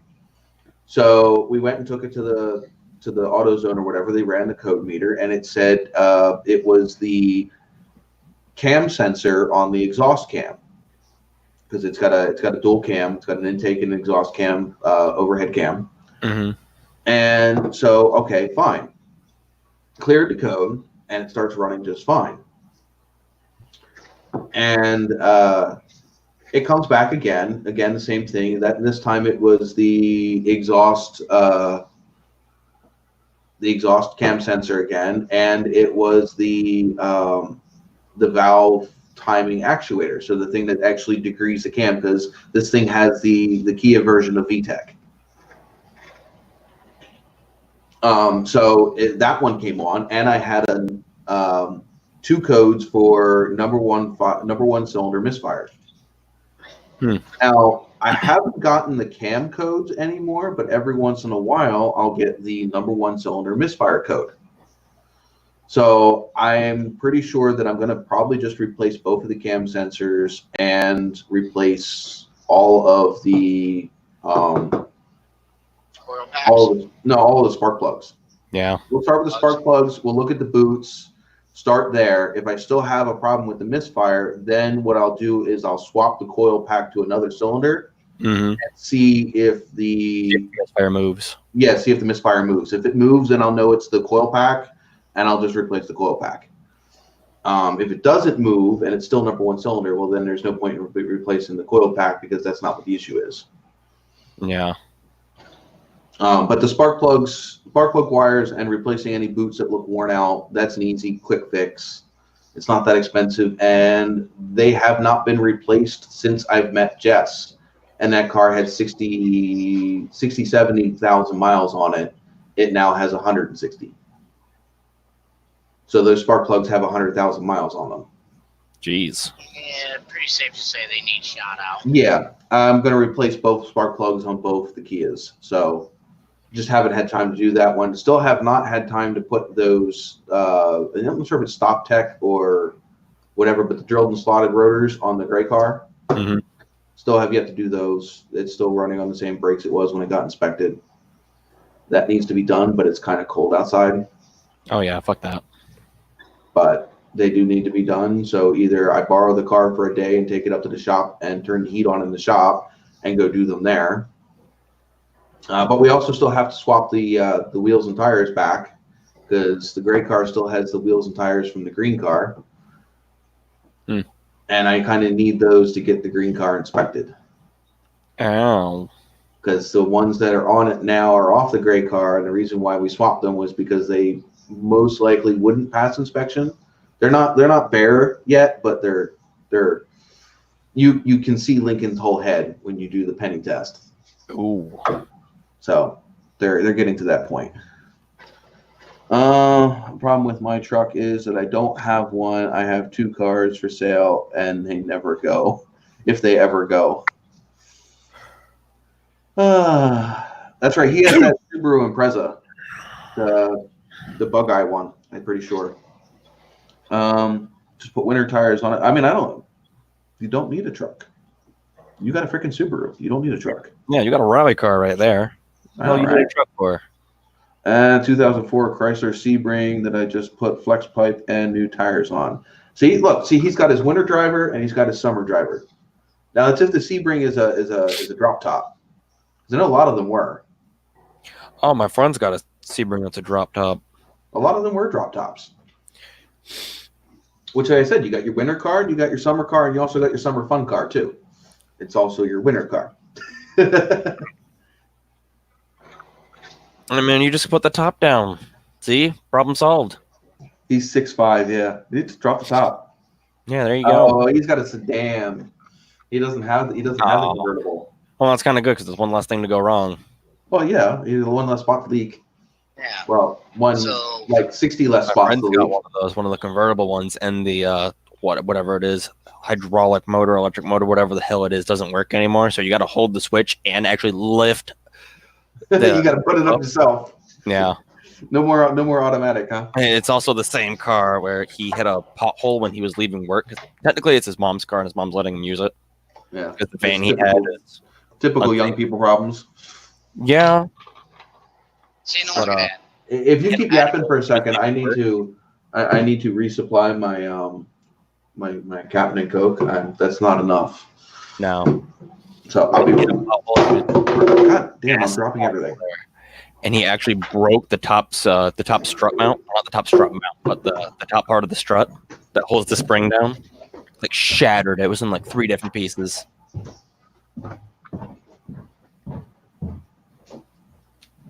Damn, gnats. I drive less than 3 miles. I live within walking distance of my place to work, but I ain't walking in the winter.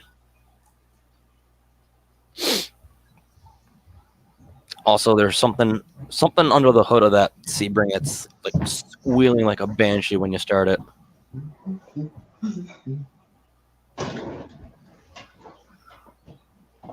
Squirrel got his nuts jammed in the alternator. All right, I'm back. Enough of the travel size. I don't remember if it's McPherson strut on the rear. I think it is. It might be semi-trailing arm or something like that. On the front, it's dual wishbones. I think. But we had to do it on the rear. Just speaking of vehicle updates, Sean, whatever came out with the idiot that run into you. What, on the Kia? Yeah. Yeah. You didn't see the posts? The only difference to the reason why, the only thing that looks different from before the accident to now is the very, very, very, I think anybody but me would not notice the slight tone difference. Oh, yeah. In the tailgate versus the unpainted parts. But I mean, the tone is so slight that I think I'm the only reason you would notice is if I pointed it out. Mm-hmm. That, and there's no longer a Alice in Wonderland sticker on the back tailgate. The rear glass is the same, so I still have my For Fox's Sake sticker in the corner. Yeah. But like the one that was just above the latch, the Alice in Wonderland is gone.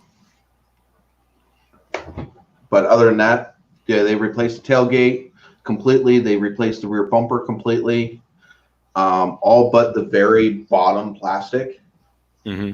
So the very bottom plastic they kept from the other car. It was savable, but all of the other plastics they changed.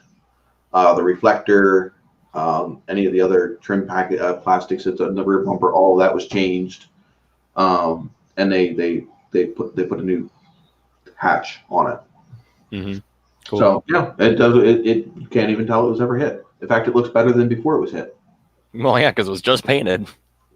Well, that and the fact that Jess hit a house with that car, so that the rear marker was scuffed. Oh. And whatever. And then there was the accident that I had going into work the one day. I was going into the left-hand turning lane, and I was coming up, and then they have that, they have it so you can come up and over. And nobody waits all the way to the point to where they have that bump out. Everybody always crosses the dashed yellow line that's right there going up the light. Well, I'm following this lady, no turn signal whatsoever, still going straight, whatever. And at the very last minute, she was basically stopped Yeah, in fact, she was stopped behind the car in front of her, and she decides, you know what? I want to make a left-hand turn there.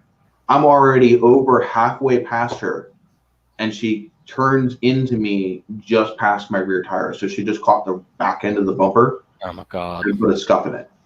So all of that's gone. And she tried to say that, I did something to cause that accident or whatever. It's like, no, because even if you want to get me for crossing the slashed yellow line, I was still far enough in front of her and next to her that she didn't hit the front or side of my vehicle. She hit the very last of my bumper. Mm-hmm. So there's no way. I was already past her, which means I was already past that freaking the thingy, because there was only one car in front of her at the light. So she was the second car. Mm-hmm. There's enough for like 4 or 5 cars to be in that turning lane there. You were past the commitment line and she missed pit road. Yes. Pretty much. Oh. It's stuff like that gives me like zero faith in other drivers. Like, oh, she just tried to get away with it. She tried to say that it was my fault that I caught it. Yeah, that's why you need to get a dash cam. Then they can't be like, oh, well, such happened, and then you have. No, unfortunately, that dash cam would probably incriminate me more than it would help me. Because the very few times that I get in an accident to where it would be, oops, I just did a thing. It got dark. Well, most of the time it's going to incriminate you. You throw it on the back floor and throw. Yeah, just throw it on the console. They don't need to know about it. Sorry, I had to fix my power situation there. But yeah, because it's not supposed to take me 45 minutes to get to work, but yet it does. GPS says like an hour and 5 minutes. Well, I might slightly have a few. I mean, if you don't get into an accident, you don't have a reason to be showing that footage. So there you go. What are you sharing with me here? Or no, I sent that to you, didn't I? Oh yeah, that's never mind. I know what that is.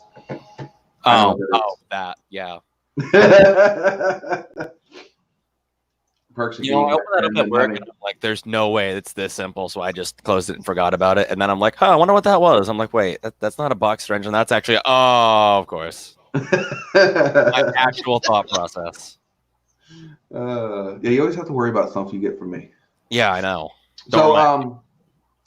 Ended up updating the parts list for this computer, because there's only 4 of us in here, so anybody that's in here is actually probably interested in what's going on. Yeah. So I did end up upgrading the parts list. I still have all of the other builds saved.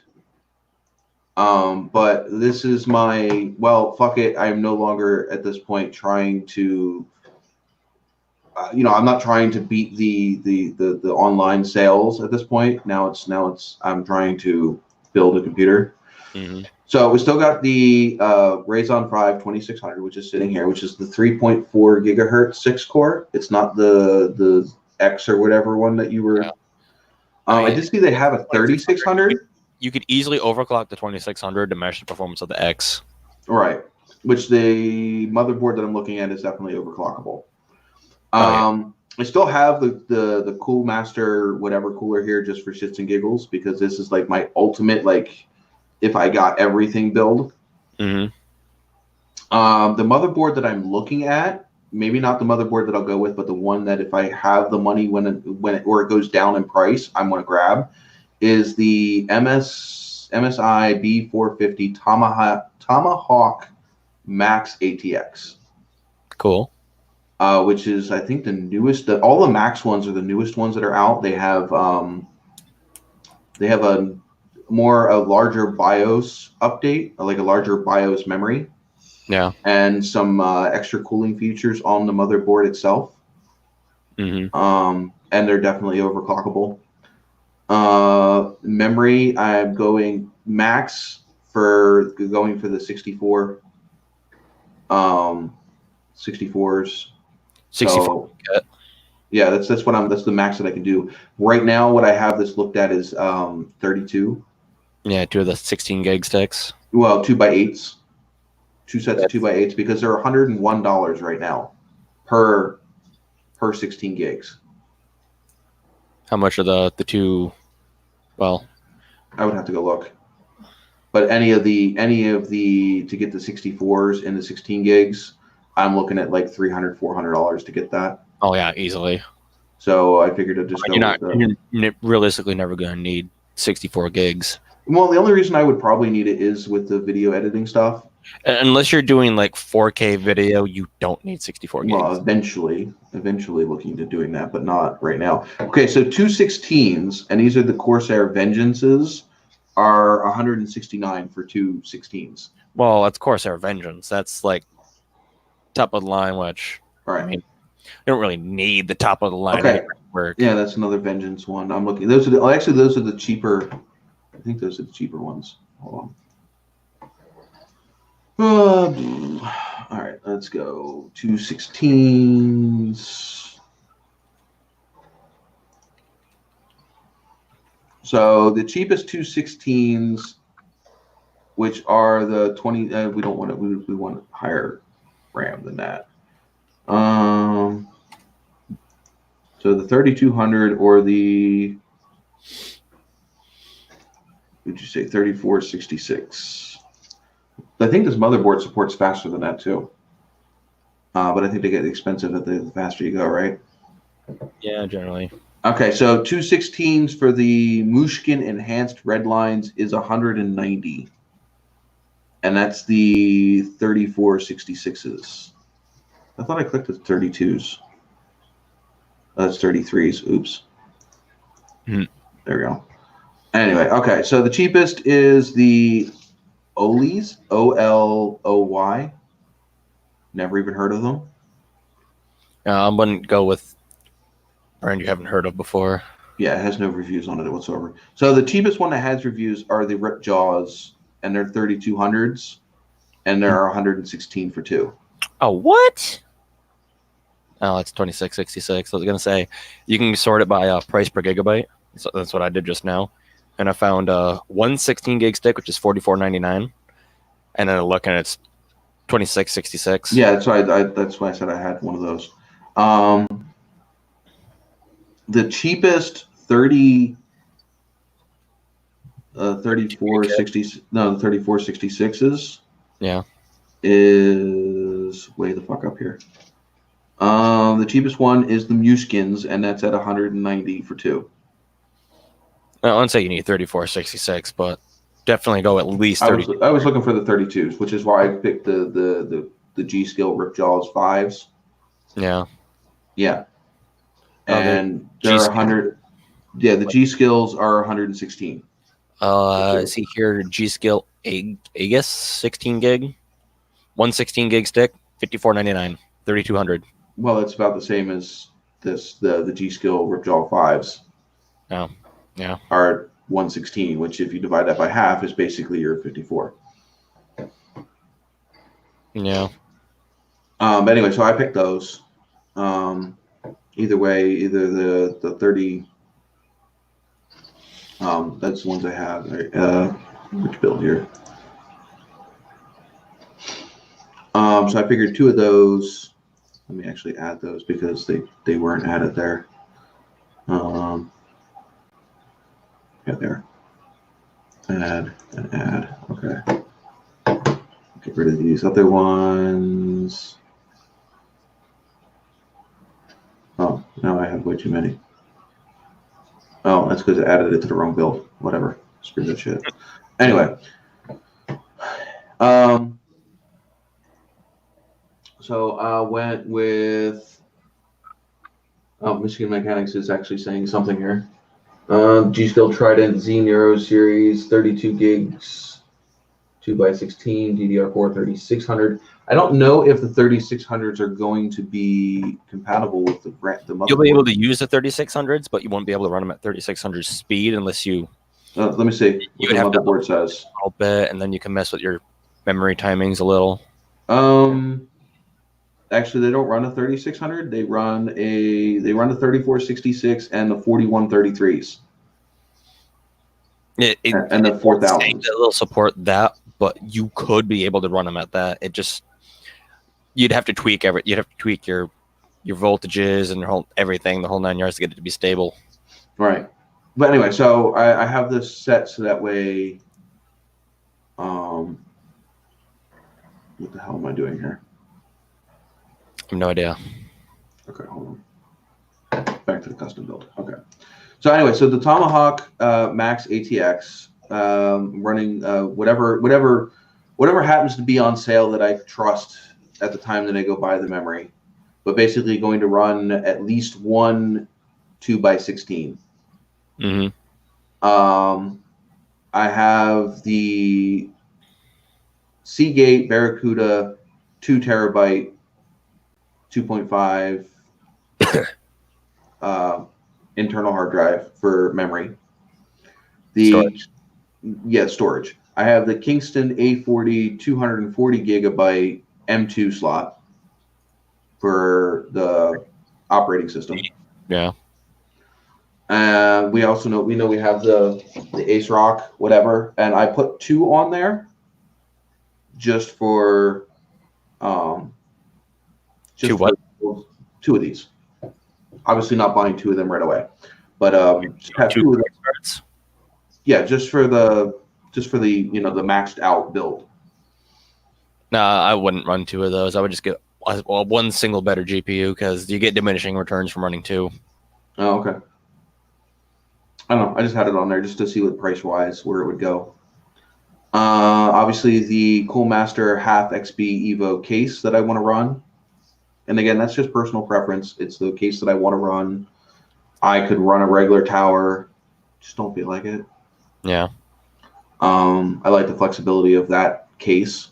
I've worked with it before. I absolutely enjoyed running. Cable management on that thing is so fucking easy because everything runs underneath of the motherboard plate and it has its own tunnel to run into. So they're literally, cable management works itself. Yeah. There's no having. I've seen people struggle building PCs with cable management, and I looked at what I went through with running that one. I'm like, well, damn, I didn't have to do anything. It basically ran itself. As long as you run all the components to wherever they go to, the cables only really have one place to go. Yeah. Well, the problem with a lot of computers is they'll give you longer cables in case you need them, but you really don't need them. Right. Well, this one you would because like everything you can get custom cables, custom lengths, custom colors, custom everything, just about. Right, but like I said, and that's why I also went with the fuller, the modular, the PSU. Now, if I run the second graphics card, which you said not to, yeah, this power supply would probably not work. It would probably just be put because this is a 550, and with running that extra power supply with everything else I have on here, which I didn't include a DVD drive, because I'm going to use this one anyway, the one that's on this computer here. Yeah. But without running one, I was still hitting right around just under 550 watts if running a second GPU. Yeah.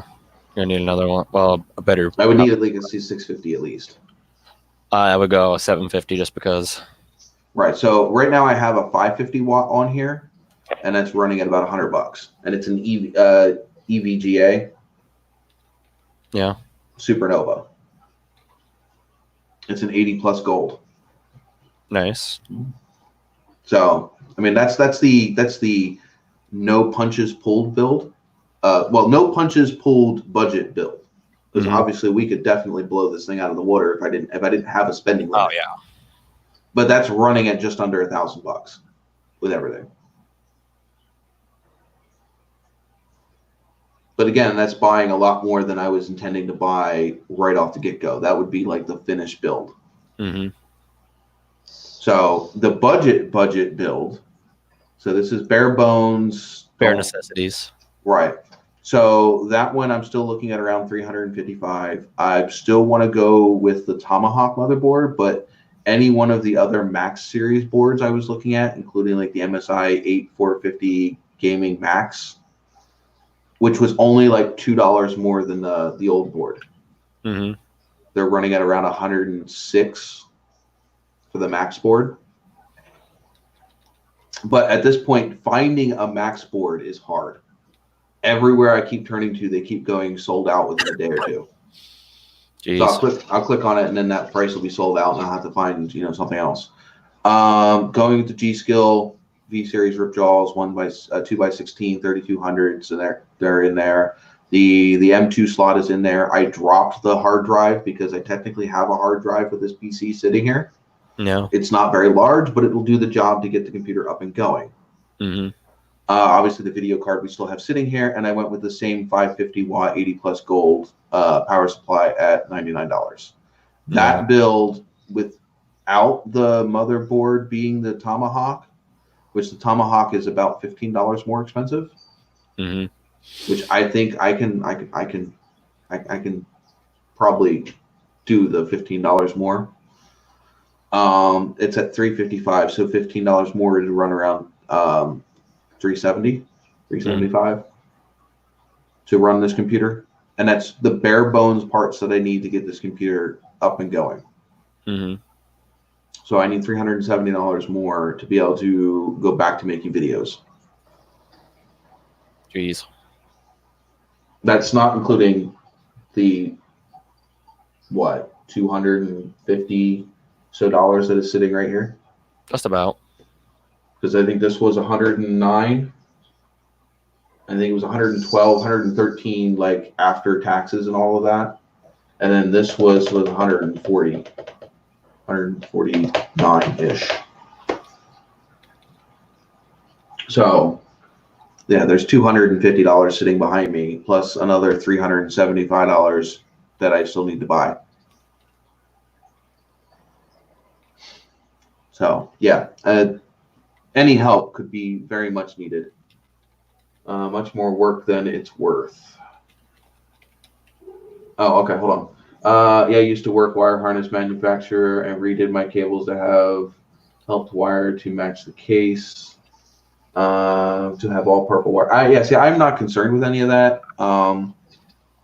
Let's see, this GPU is what, black? Basically, all black. That's racist. Yeah, it's all black. In fact, actually, the price of that right now is $149.99. It's not even giving me a price. A couple days ago, it was $169.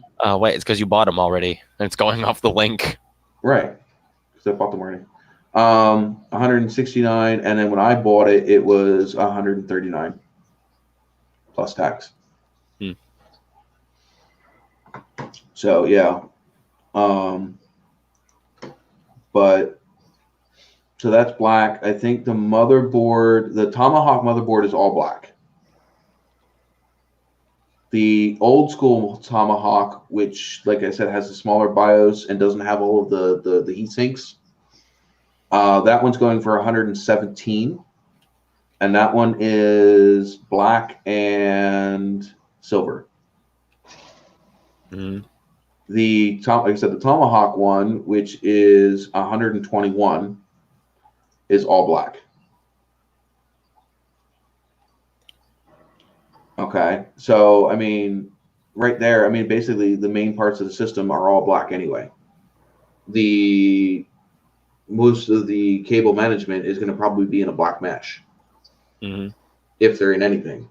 And all of that, if I go with the case that I'm going with, will all be hidden underneath of the motherboard cover, which you could probably bring that case up pretty quickly if you wanted to, if you're not swatting flies. Well, I am swatting flies. But yeah, this case is, I love this case. By the way, the case keeps going up and down like mad. Yeah, there's not a good shot on their. There kind of is. Hang on. Right now, the case is actually down to some of the lowest that I've seen at 118. It's actually 116 if it was in stock from B&H. Yeah. Has it down as low as 116. Right now, Amazon, the only one that's got it on stock, and they have it at 118. No, hold on. Let me go wrong mouse. So yeah, this is the case. As you can see, that top shelf is where the motherboard and the GPU and all that sit. Down on the bottom is right. If you go to the right, that's where the power supply goes. in front of the power supply is the hard drives. And then if you turn it around to the other side, does it have one with the top off? I mean, the sides off? No, it doesn't.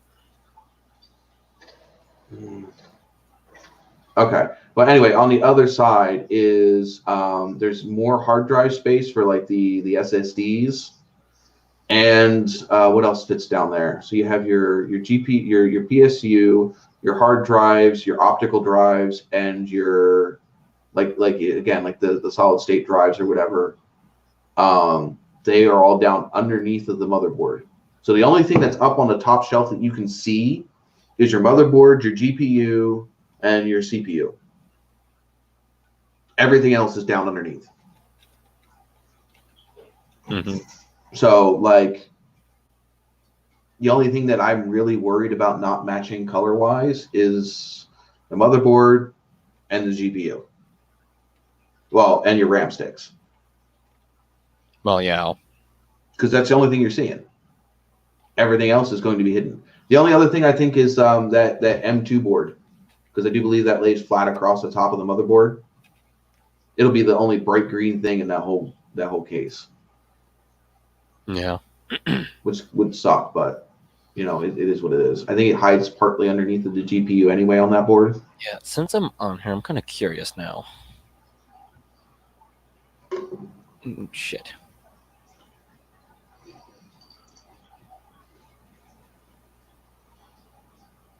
But that's actually kind of cool that Michigan, that you used to do that stuff too. So you at least know what we're somewhat talking about. A lot of car people don't know. Which, by the way, small March plug, but if you check out one of my shirts that I have on my site, is a 10mm socket, and it says error 404, which, being a computer guy and a car guy at the same time, you know, you would get that. That I have that on my my Teespring account as well. See if I can find that one. Let's go.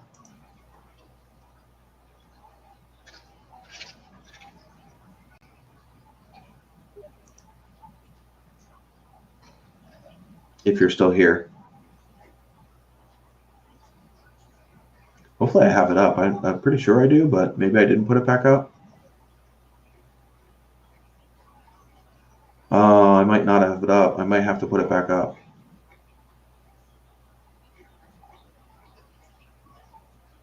I know it didn't sell. Yeah, I don't have it up, but I do. I can pull it up here. Hold on. Dun, dun, dun, dun, dun, dun, dun.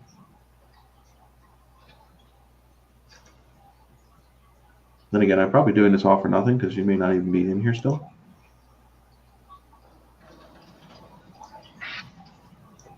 Or not interested. He's shooting flies. Maybe.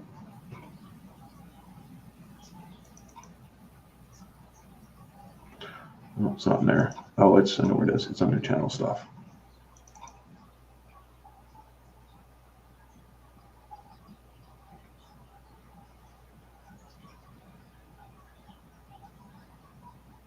Here it is.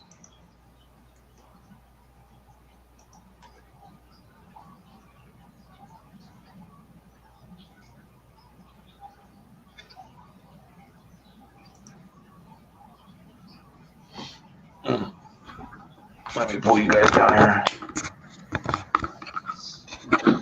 So anyway, this is the other shirt that I have. I don't have it up on the site. I can actually put it back up. I just haven't updated it. So I'd have to actually go through and update it. But that is the other shirt that I have. Yeah, it's just a 10mm socket. It says Arrow 404. Being a computer guy and a car guy, I just thought that was absolutely hilarious. Meow.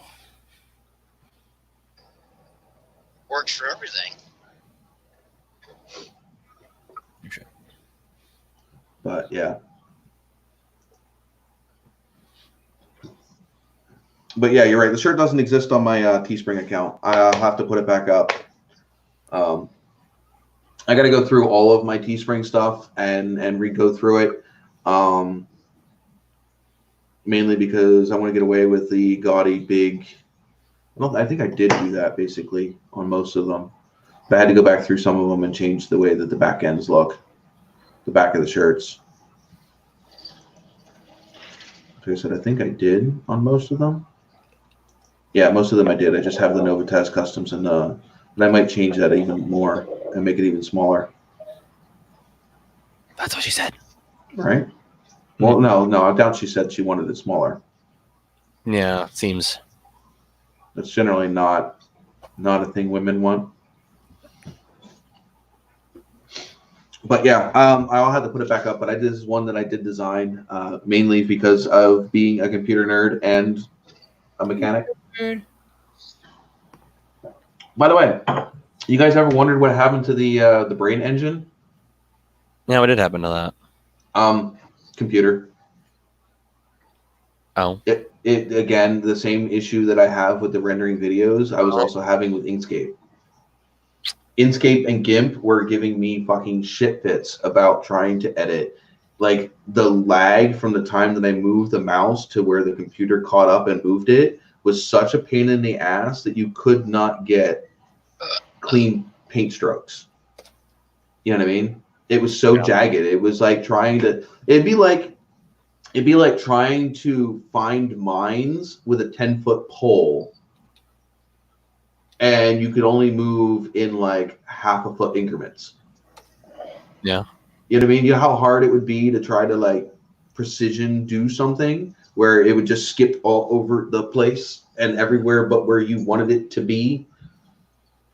Yeah, so having things like this, which this is a digital like drawing pad, are completely fucking useless if you go to do a nice straight line and the computer only recognizes like half of the points in that line.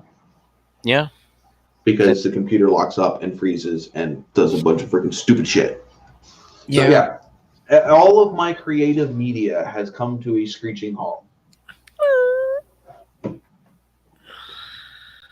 The other thing I'm going to have to do when I get this new computer set up is I'm going to have to rebuild this mess of a desk because it's going to be too small.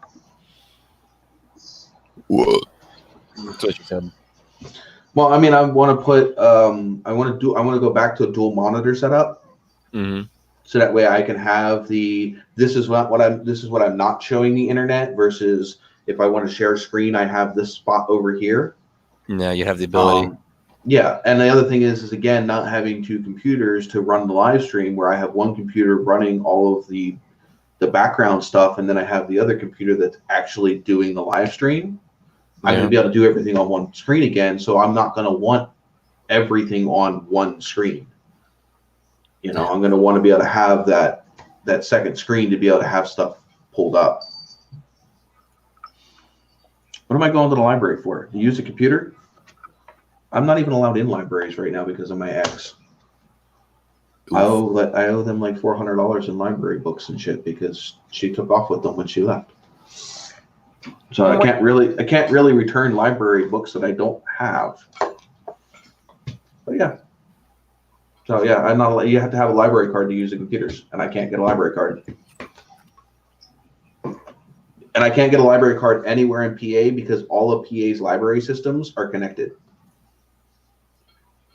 Which makes it great if you're trying to find a book and it's in another library in PA, you can have it sent to this library and then you can check it out. But it's not so great when you owe them money and you can't go to any library in PA. Yeah. Because they rat on you. You used to be able to, like before they were connected, if you owed money at one library, you could go to the library the next town over and use that one. Mm-hmm. And because they didn't talk to each other. Doesn't work anymore. Change my identity. I think I would spend more money changing my identity than I would be just paying off the freaking library fines. I'm just saying. I would think because I don't see anybody ever being cheap getting a new identity. Not to mention doing YouTube and all that other shit. I wouldn't want to change my identity because then I got to start all over. Yeah. Besides, I don't think that as far as I can remember, all of the library computers are worse than what I'm dealing with now. Yeah, I was gonna say. I've never seen an updated library computer that was faster than my home computer.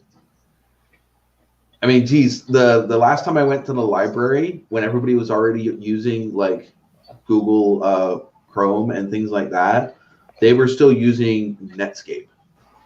Jesus. And yeah, it was Explorer. Everybody's using Explorer. They were still using Netscape.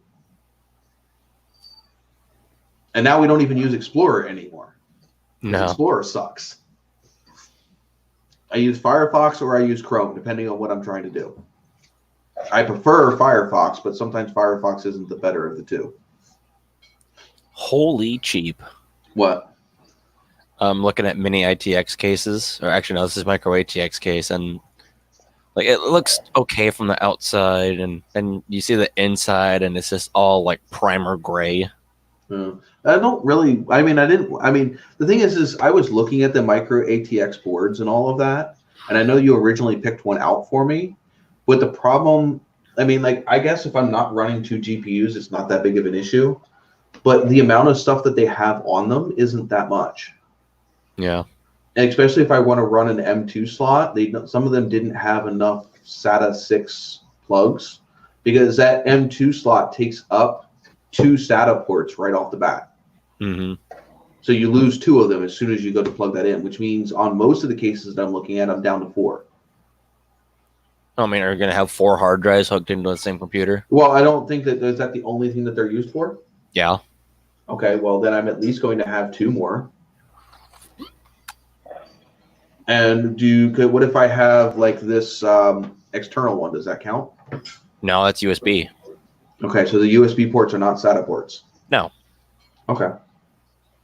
I don't know the computers that well. Clearly. I don't care. I don't claim to. I mean, you get me going, I know what to look for. But other than that, now, what are the ports that are in like the same line as the graphics cards and stuff? Like I have that one Ethernet port plugged into it, or those are called PCI Express lane or PCI Express slots. So I'd want more than one of those then. So if I wanted to run an external sound card, if I wanted to run a sound card or like that Wi-Fi board.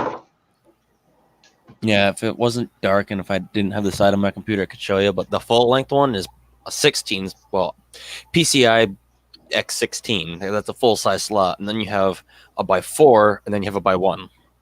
Okay, so this Tomahawk board here that I'm looking at, it has 2 PCI 16s. What'd you say the smaller ones were? PCI. There's by 4 and by 1. Not every computer is going to have a by 1. Yeah, this one has 3 by 1s. Hold up. Which one did you say it was? Okay, so it's the Tomahawk Max. 450 Tomahawk Max. Max. ATX AM4. AM4. That's. I think those. I'm reasonably sure those are by 4s. Oh, crap. Well, I'm looking at the list that it says here on Part Picker. Oh, those are by 1s. Alrighty then. Okay, so I don't know what would be a sound card? What would that fit under? It depends. Let me see. It depends on the sound card itself. Well, I'm guessing the PC by 16s. That's your GPU, right? Yeah. So it has 2 of those. Well, I just found a Creative Lab Sound Blaster XAE5 sound card. It's a $120 card, so it better be pretty good. It's a by 1. Okay, so the by 1s or whatever, I'm going to probably need. Now, Wi-Fi board, that would be a by 1 as well, right? Yeah. Okay, so really the 3 of those are what I would need. Yeah, judging by the way this one's set up, there's 2 by 16s and 3 by 1s. I think by 4 and by 8s are just kind of, I don't know. I don't know what to use those for. Yeah, I don't know either. I mean, I was mainly looking at to make sure that I had enough USB ports, which this doesn't tell you how many USB ports it has. Oh shit. I could look at the pictures probably, but because I mean, like the main thing that I use is USBs. Because I mean, if I I have at least one cam going, and if I run the Streamlabs setup, most likely I have 2 cams going. So I have 2 cams going. Sorry. My external hard drive is plugged into one, so that's another USB port. My mouse and keyboard is plugged into one, so that's 4 USB ports right there. If I run this lighting that's right here, that's also a USB port. And if I plug my phone in, or any other, you know what I mean? I need like quite a few USB ports, and hopefully a few of them are lighting. If it's nothing that requires data, you could probably get away just by plugging it into like a cell phone charger and plugging. Well, yeah, that's what I'm using right now. This is a cell phone charger.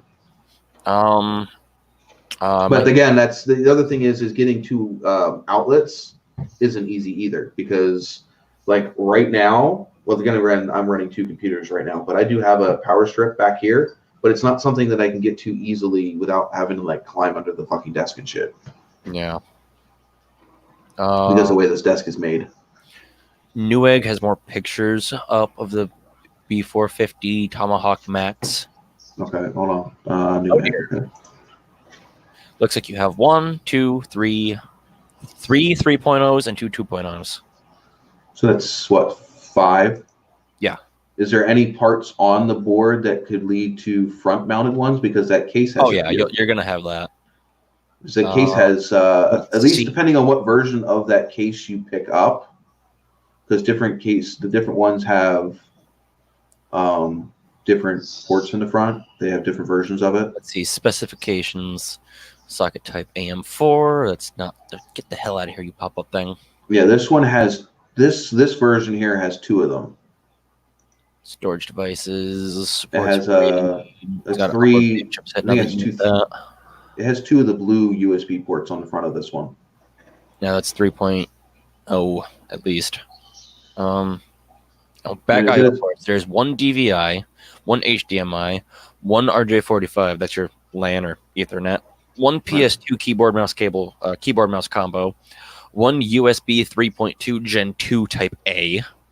1 USB 3.2 Gen 2 Type C. And 2 USB 2.0/1.1, 2 USB 3.2 Gen 1 Type A, and 6 audio jacks. I'm thinking about maybe possibly being able to convert one of these spots in the front of this case. It has the 2 DVD drive spots in the front. Mm-hmm. What if I made a panel for one of those to have different what you could information inputs? What do you mean information inputs? Like more USB ports, or you could definitely do that. There's or like a USB-C, like USB-C ports. Slow down.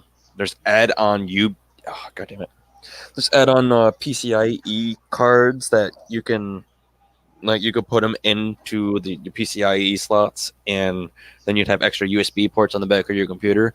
But if you wanted to, you could probably find one of those that'll like fit in like one of the drive spots, like one for a DVD drive. Mm-hmm. But it'll have USB on it, and then you just have to run a riser cable from that to the PCIe slot. Right. Because I mean, that's the biggest issue I have, and I probably would have with this case, is I don't need stuff in the back of the case. I need to be able to quickly load and unload different storage options in the front of the case. Mm-hmm. Because of all of the uploading and downloading of video files. You know what I mean? And I don't want to always have just one. Like I can plug this in one of the back ones and just tuck it behind the computer, because I don't normally unplug and plug that one in unless I want to take it with me to be able to put stuff off of my phone onto it while I'm out. Yeah. Because I have done that before, because like the memory card that I have in the little GoPro isn't very big and it fills up quickly. Mm-hmm. So I can literally just plug the GoPro into it and transfer stuff over. GoPro. Well, I can normally pull it off of that onto a phone and then take it from the phone and put it on that, because I can't go directly from to the mini hard drive. But yeah. let's see. Go to Best Buy. 4 and 8 are just different data bandwidths. 1 uses 1, 4 uses. Yeah, got it. The thing is Michigan Mechanic. We are looking at all different places like Best Buy, but like right now for this motherboard, Best Buy has it for $121.88.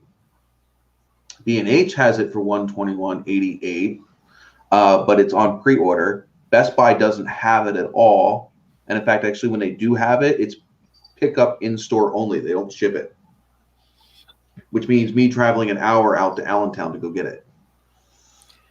The B450 Gaming Plus has 6 USBs on it. The what? The one I spec'd for it. The mini ATX. Is it mini? Oh, yeah, hold up. No, that's a full ATX board. So the B54 Gaming Plus, or the Gaming Plus Max? Gaming Plus. The Gaming Plus Max, which is $2 more, probably has the same amount, but with the added upgrades of the. Yeah. Yeah, this one's even got 1, 2, 3, 4 PCIe by 4s or by 1. Yeah. So what the Tomahawk had 4 as well. No, I think that one had 3 and then 2 full-size slots. Tomahawk had. Oh yeah, it did have 3. Okay. Got you good, fucker. I know the Tomahawk one was one that was more recommended. Is this the Max? Yeah, it is the Max. That board they're showing isn't the Max though because it's silver and black. Mm-hmm. And it's just a placeholder. No, it's got the bigger heatsink on it.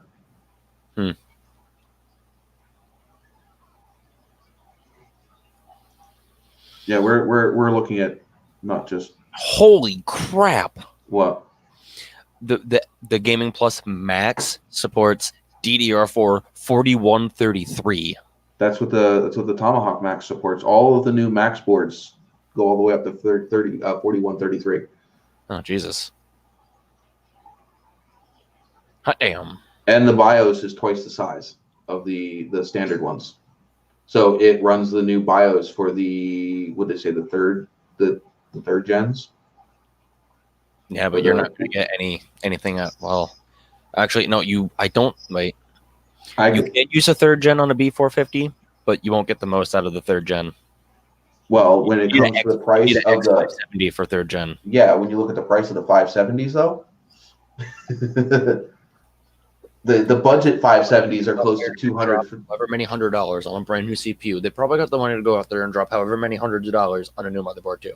I don't know. A lot of people are actually running the 450s with the 3600 Ryzen 5s. And that's what they were waiting for because of the fact that the B450 Max boards run that bigger BIOS factory. It's like already installed on it. For the 3600s. You can run the 3600 on the regular Tomahawk or the gaming boards, but you have to upgrade the BIOS using the little flash port or whatever. The Max boards come pre-installed with that BIOS for the 3600 at $150 less than the 570 boards. Yeah. Which is why these boards are so hard to find. Mm-hmm. Yeah, done quite a bit of research on the motherboards because I was like debating whether or not it was worth paying the extra couple of bucks for the Max ones versus the regular ones. Mm-hmm. Trying to figure out weighing the difference between the price versus what I was getting, and whether or not I thought I was going to ever use it. If I want to upgrade, I don't want to have to upgrade everything to upgrade. Yeah. So if the board is capable of handling a newer generation, then I would much rather just have to replace the CPU than to have to replace everything. Mm-hmm. At least at once. Obviously, if I want to feature and I want to go to a bigger motherboard, well, then I don't have to do it at the same time that I'm replacing everything. Yeah. Save me money in the end. Firebird gotta be bored. Firebird's gone. I didn't even notice he poofed. Me either. I wasn't paying attention to that, and I apologize, Chris. I really do. I didn't even. Rip. I feel like shit now. But anyway, like I said, to just get this build up off the ground, bare bones, just well, that one's not going to go back any further. That one's not going to go back any further. This one will. Okay. So just to get this one off the ground, I need the. Let's go to that build here, which none of you guys can see because it's on my computer and I can't share it. So to get this thing off the ground, I need the motherboard, which I think we said was 121. Mm-hmm. Yeah, cheapest I have is 121. SuperBiz has it at 125, and Amazon cheapest is 160. Jesus. Yeah. So B&H, Best Buy, who doesn't have it, B&H has it on pre-order. It's not available to the end of the month. Newegg has it in stock at 121.88. But I don't. That might be the next thing that I get is that motherboard, or I might wait. I have to check to see where the prices go. I think right now they're at the bottom, the cheapest they've been. Yeah, you can. No, there's a cat in the box. Oh, there's a cat in the box? Not my box. No. No cats. They're probably all in the bed. If you have an account on PC Part Picker, you can have it set up where it sends you an email if it drops below. Yep, I do that. I have that already. Not for that particular motherboard, but for some of the other ones that we were looking at. The memory is another one that's going to be the hard one to come by. That's another $100 purchase. Those $100 purchases are where it's going to be hard. Like the M2 board or whatever, that's going to be cheap. Drive. That's $40. And then obviously the power supply is another $100. Mm-hmm.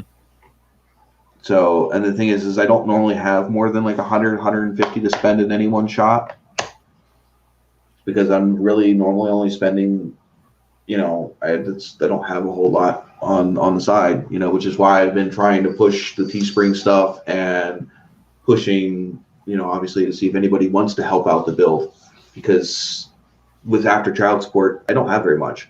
Mm-hmm. And YouTube doesn't bring in a whole crap ton. No. I'm not allowed to talk about YouTube money. Yeah. It's forbids by Jess to talk about YouTube money because there may possibly be ears. So if we could get back to the mechanical side of this channel for a second. Yeah, sure. I've had something I wanted to share since last week, but haven't had an opportunity to because there wasn't a whole lot of people in here. Well, there's not a whole lot of people now. Yeah, I know, but I can me, you, and Michigan, I think, and maybe Mrs. Formula. Well, go ahead. You find this interesting. I found this report on. Get that out of there. This is a report on. Hold on. I gotta switch mice. That's the other annoying thing about doing this is I never know what mouse I'm freaking going on. I'm having a staring match with my cat. Who's winning? Well, I don't know. Anyway, this here is a report on a tank. The engine from a tank, which I found very peculiar. This is from the Russian T-34. Let me hang on. What's the Russian T-34 look like? That's what I'm trying to do here.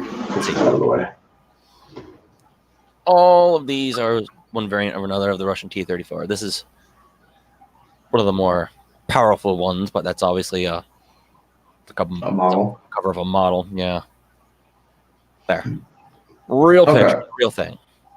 All right. This is, I think, the most produced vehicle of World War II. Okay. I mean, their integrity wasn't really all that great, but I mean, their strength in numbers, I guess. But anyway, yeah. The engine from it is very peculiar. It is, let's get down here. Where should I start? This is just a broad overview of it. V12, 38 liters, fitted to the Holy heavy. shit. Yeah, dude, tank engines aren't tiny.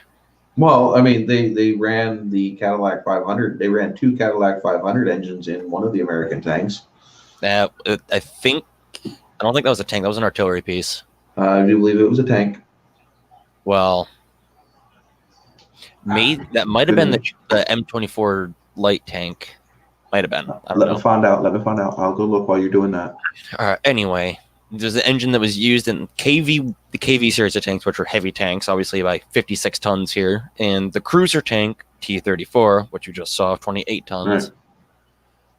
But this is called the V2, and this was actually inspected by the Military College of Science. And they did a report on this. But anyway, let's get to the interesting stuff. There's 500 horsepower at 1800 RPM and 600 horsepower at 2000 RPM. I'm assuming that's a different version of the engine. But the really interesting thing is here, it's water cooled, 60 degree V12. The bore is 150 millimeters.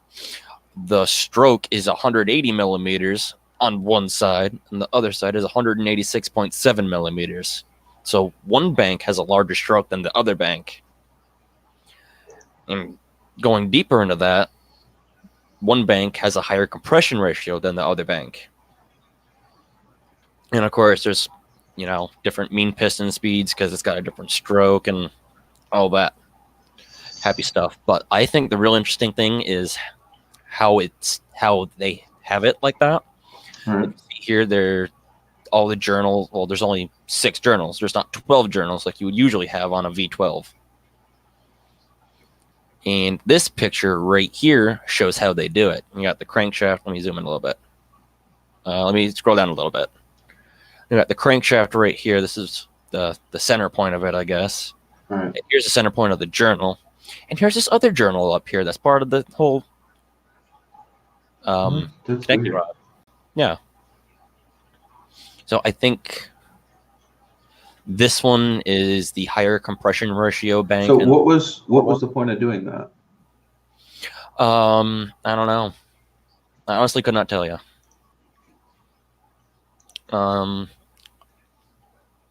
Maybe it was just easier to build, quicker to build.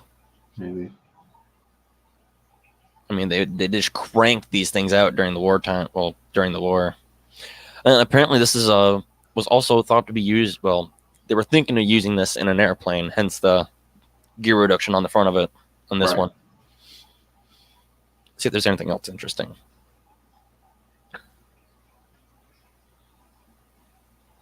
No, not really. A lot of the ones that I was actually finding were from the earlier World War II. Well, that was the V16.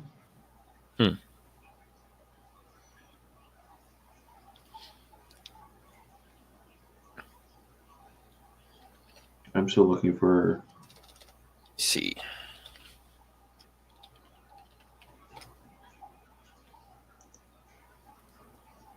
Let's see what Wikipedia says. They want me to donate.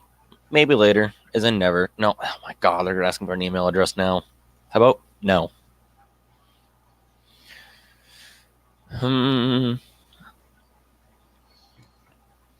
Twin Cadillac Series 44T24. 220 horsepower engines. What was it? Twin Cadillac Series 44T24. Maybe, I don't know. It was supposed to be twin engines, and it was supposed to be the generation of Cadillac engine that I had. If I can spell Cadillac right.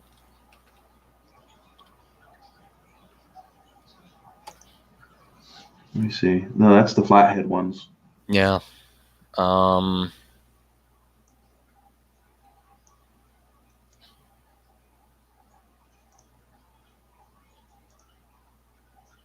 That might have been it. Maybe I had my information wrong. Could be.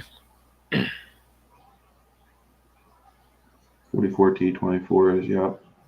Speaking of weird tank engines. M3 Stewarts. Yeah, there's a twin Cadillac V8 engines. Hydromatic transfer. It's the M3 Stewart. What came in that? The M3 Stewart. I think that was a radial engine.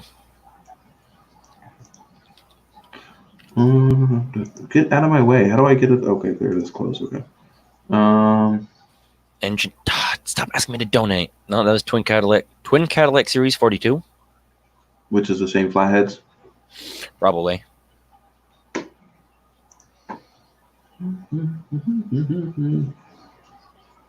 M5A1. Yeah, it's just another Stewart, so that's probably the same engine. M5 light tank. M24. M24.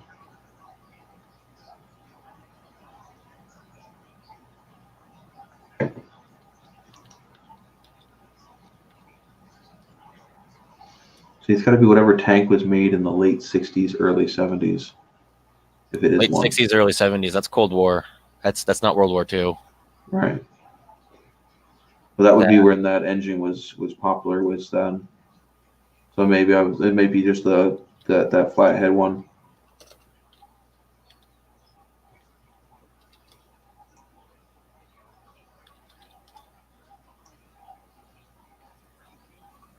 All right. Oh my gosh. Close that poop. Let's see. Walker Bulldog, maybe?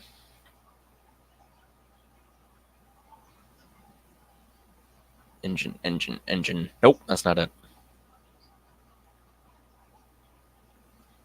Nope, that's the M19, again, powered by twin Cadillac Model 42s. I'm thinking it's that one. I think I'm mistaken. Because I'm not finding anything of the newer Cadillac engines. Yeah. Not that that 42 was a bad engine. No. What is a flathead? So it was back with the flathead Fords. Yeah. Well. T34 swap, KV2 swap. Those are engine things, right? I mean, tank things, right? Yeah. We haven't played that tank game online in a while. If you really want to hear something crazy, Chrysler had an engine that they made that was used in the M3 Lee, the M4. Oh, shoot. I didn't even share anything that you're sharing. Well, that's okay because I'm on the thing now. But this is the Chrysler 857 multi-bank engine. It's a 30-cylinder, 20.5-liter engine. The fuck? It's essentially 5 straight sixes arranged around a central shaft, and the crankshafts of these engines. So kind of like a multiple cylinder rotary, or not rotary, but like an airplane engine. Kind of. But instead of it being just one engine with cylinders going around the outside, it's the same thing but with multiple cylinders, multiple crankshafts, and there's just one output shaft that all the crankshafts are geared to. That seems overly complicated. I mean, it is, but what does it say? It says somewhere. An advertisement by Chrysler claimed the 857 could still move the tank it was fitted in, even if 12 out of its 30 cylinders were knocked out. So, say, it takes a hit and 2 of the engines are completely boned. Well, 2 of the blocks are completely boned. It can still run. Yeah. Yeah, I can see how having something where if the engine is damaged, it would still run is a good thing, especially when it comes to tanks on a battlefield. Yeah, touche. Anything to get it to at least limp off of the battlefield is a good thing. Oh yeah, if you're in a tank and you're not moving, you're a sitting duck. Yep. And back in World War II, that was less than ideal. I mean, that's less than ideal in any circumstance. Well, I mean, we played a couple of those like Battlefront games and stuff like that. Yeah, like War Thunder. Yeah, where you end up just stuck, and then you're just fucked. Yeah. If you're stuck, you're fucked. Mm-hmm. I've had it happen a few times on there where I didn't have the parts researched and my transmission would get knocked out, and I'd be like, "Oh crap!" And you can fix it. I mean, you can fix it, but like just enough to get it limping, like right. Not enough horsepower to climb up a slight gradient, but just retreat downhill. Yeah, until you get killed. Yeah, there's no way you're limping in a video game. There's no way you're limping off the battlefield to get your shit repaired. No, they don't think like that. But at least get yourself limped off of out of the range of fire to switch vehicles would be a good idea. Yeah. Is that a cat behind me? That is. It is a spoop. Has no spoops. Oh my god, I made I cut up ring bologna. Yeah. And I left like a 3-inch section on top of the counter. And like I remembered it like 3 minutes later. It's like, oh shit, I left that ring bologna. It was gone already. We went hunting down which spoop was hiding, and it was the bigger one. He was hiding in the closet with his back to the freaking closet door, hovering over this freaking piece of meat, and he hadn't even gotten into it yet because it's got that skin on it. Yeah. He just looked back like, you see nothing, turn around, walk away. Well, by then he's already eaten it. So I took it from him. I took the skin off of it, and then I cut it up into little chunks and threw it in their bowls. He already had it, so I'm not going to freaking just throw it away just to be an asshole. But yeah, we call them spoop nuggy ninjas, because if you leave a chicken nugget anywhere, you don't even see them take it. You just start noticing the chicken nuggets disappearing off the plate. Just like you turn away for 10 seconds, there's another nugget missing. So it's hilarious. I mean, Harley was bad, but Harley you could hear when he was getting into shit, because you would hear the thunk when he landed on the table, and you would hear the thunk when he hit the floor. It's funny. And that freaking cat landed like he was fucking made of lead. And the thing is he wasn't that heavy. He just landed stiff-legged, so you hear it. These cats, man, you can't hear them get up on the table. You can't hear them get off the table. They're just silent.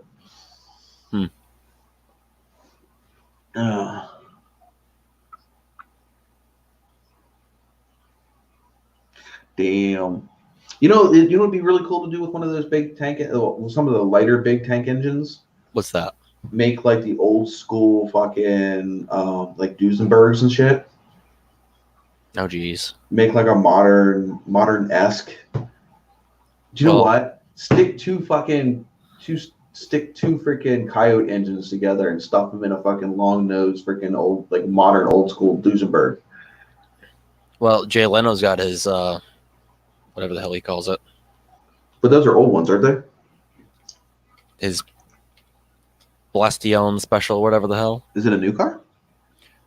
It's kind of old. I mean, he has updated since he originally built it. It's got twin turbos now for fuel economy. Oh, of course. No, it's actually the engine out of a Patton tank, which is Cold War era. Yeah, but can you imagine, like, just freaking, let's just sandwich a fucking two LSs together, or like Siamese them, or Coyote, or like, oh my god, can you imagine? There's a company in Australia that actually took two LS blocks, put them together. It's one casting, but it's based off the LS block. Right. It's a V16 LS, pretty much. Yeah, how about a V16 Hellcat? I don't think it would fit. No, not in the Hellcat. A double Hellcat engine. Again, stuffed. I love the way that those long, the straight eights or straight, straight tens or whatever. I love how they looked. Those old school cars with a real front hood with all the freaking exhaust ports out the one side.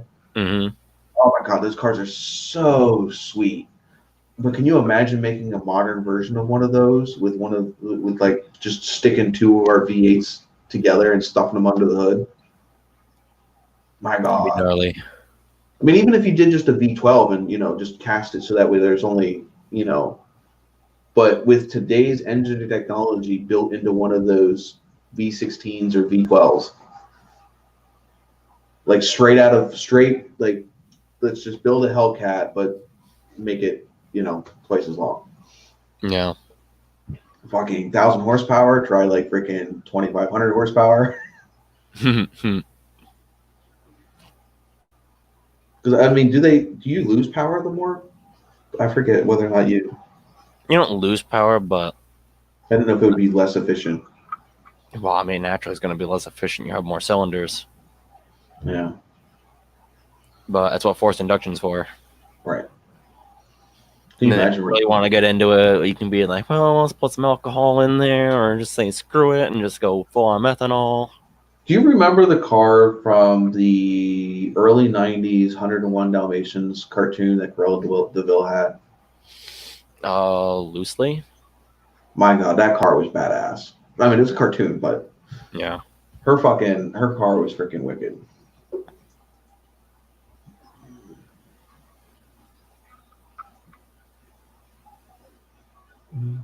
That's it, you. That's you. I thought I had a different message.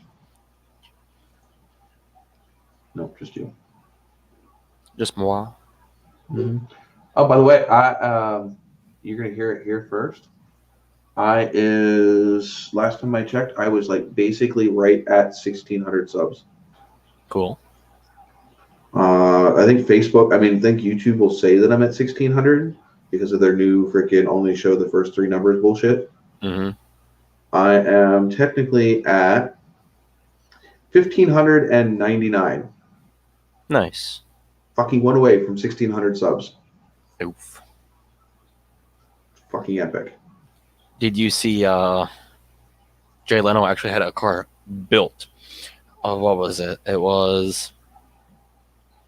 It's got the engine from a, what is it, Bell Huey helicopter. Oh. I think. Yeah, so just casual jet turbine engine. All right. Yeah, see, YouTube says I have 1,600. Yeah. I don't have 1,600. I'm one short. 676,000 views. Damn. So over 500,000. Nice. And I only have 276 videos. Oh, I have like 7 fucking videos sitting here waiting to go up. Jeez. No, I mean, I have all the footage. Mm-hmm. It's just, I can't fucking edit. Yeah, Like I said, as soon as I try to do something, as soon as I add a layer or change the color balance or just try to move the piece of video forward or backwards in the video timeline, mm-hmm. it immediately goes into this program is not responding. Would you like to wait? And you wait like fucking 30, 40 seconds and then it'll come back. And then the second you move something, you gotta wait again. You know how frustrating it is to edit a video? I mean, it takes 4 to 6 hours to edit a video with a computer that's running correctly. Jeez. So you can imagine. And I literally was just trying to edit a 30-second intro. Now, granted, it was multiple layers. Mm-hmm. You have the background layer. I have the mud layer. I have the truck layer. I have the name layer. But then again, you also have different effects on those different layers, like to get them to move. Mm-hmm. Because I was going to have like the mud splat on the screen, and then the name kind of like stamped in, right? Yeah. And then I was going to have the truck come down and bounce on top of the freaking name. You know what I mean? And then have like a mud splatter on the screen to transfer into the video. Neat. You know, like I had the mud splatter on the screen and then drop away, and then there's your video. Mm-hmm. Yeah. You know what I got done? What? I got the name. I got the mud swinging in and splatting. And I've got it so that way it's a mud color instead of white. It's like a tan color. Yeah. And that's it. That's where I'm at.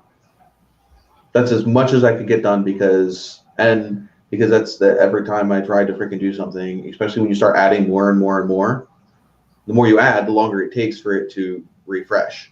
Mm-hmm. To stitch everything back together so you can see what you got. I rendered just that first part with the name coming in, the mud splatter coming in and going to the center of the screen. Mm-hmm. It took 4 hours to render that 30-second clip, so it was one image. Jesus. Just so that way I could try to start editing the next part. Because Wow. if I tried to edit it all together, it would just lock up.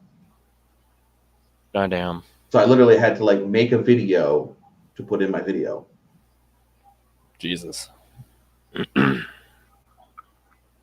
That's how bad this computer is having a hard time trying to do this shit. Clearly. It's so frustrating because like I'm watching people make videos and I can't even fucking make a video. I have at least 2 truck videos, all the footage done in there and ready to go. I have like 2 or 3 Kia videos, just basic maintenance stuff that I actually make money off of. Because like the truck stuff doesn't make me a whole lot of money. Because those are just vlogs of what's going on. The ones that make me money are the how-to videos. Yeah. So the doing the brakes on the Kia, doing the brake light, the heater core on the truck, stuff like that. Those make me money. These vlog ones are just for the actual fans, the actual subscribers that give a shit about what's going on the channel. Those ones are for those. They don't get more than like 200 views.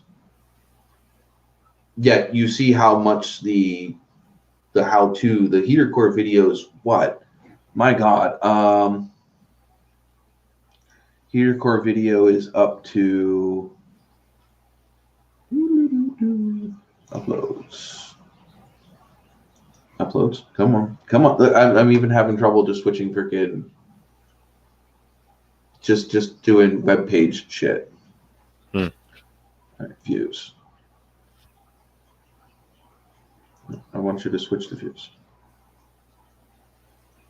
Come on, sort by views. Okay, heater core video has 188,000 views. Oh, damn. Okay, 188,000 views just on that video alone. My last truck video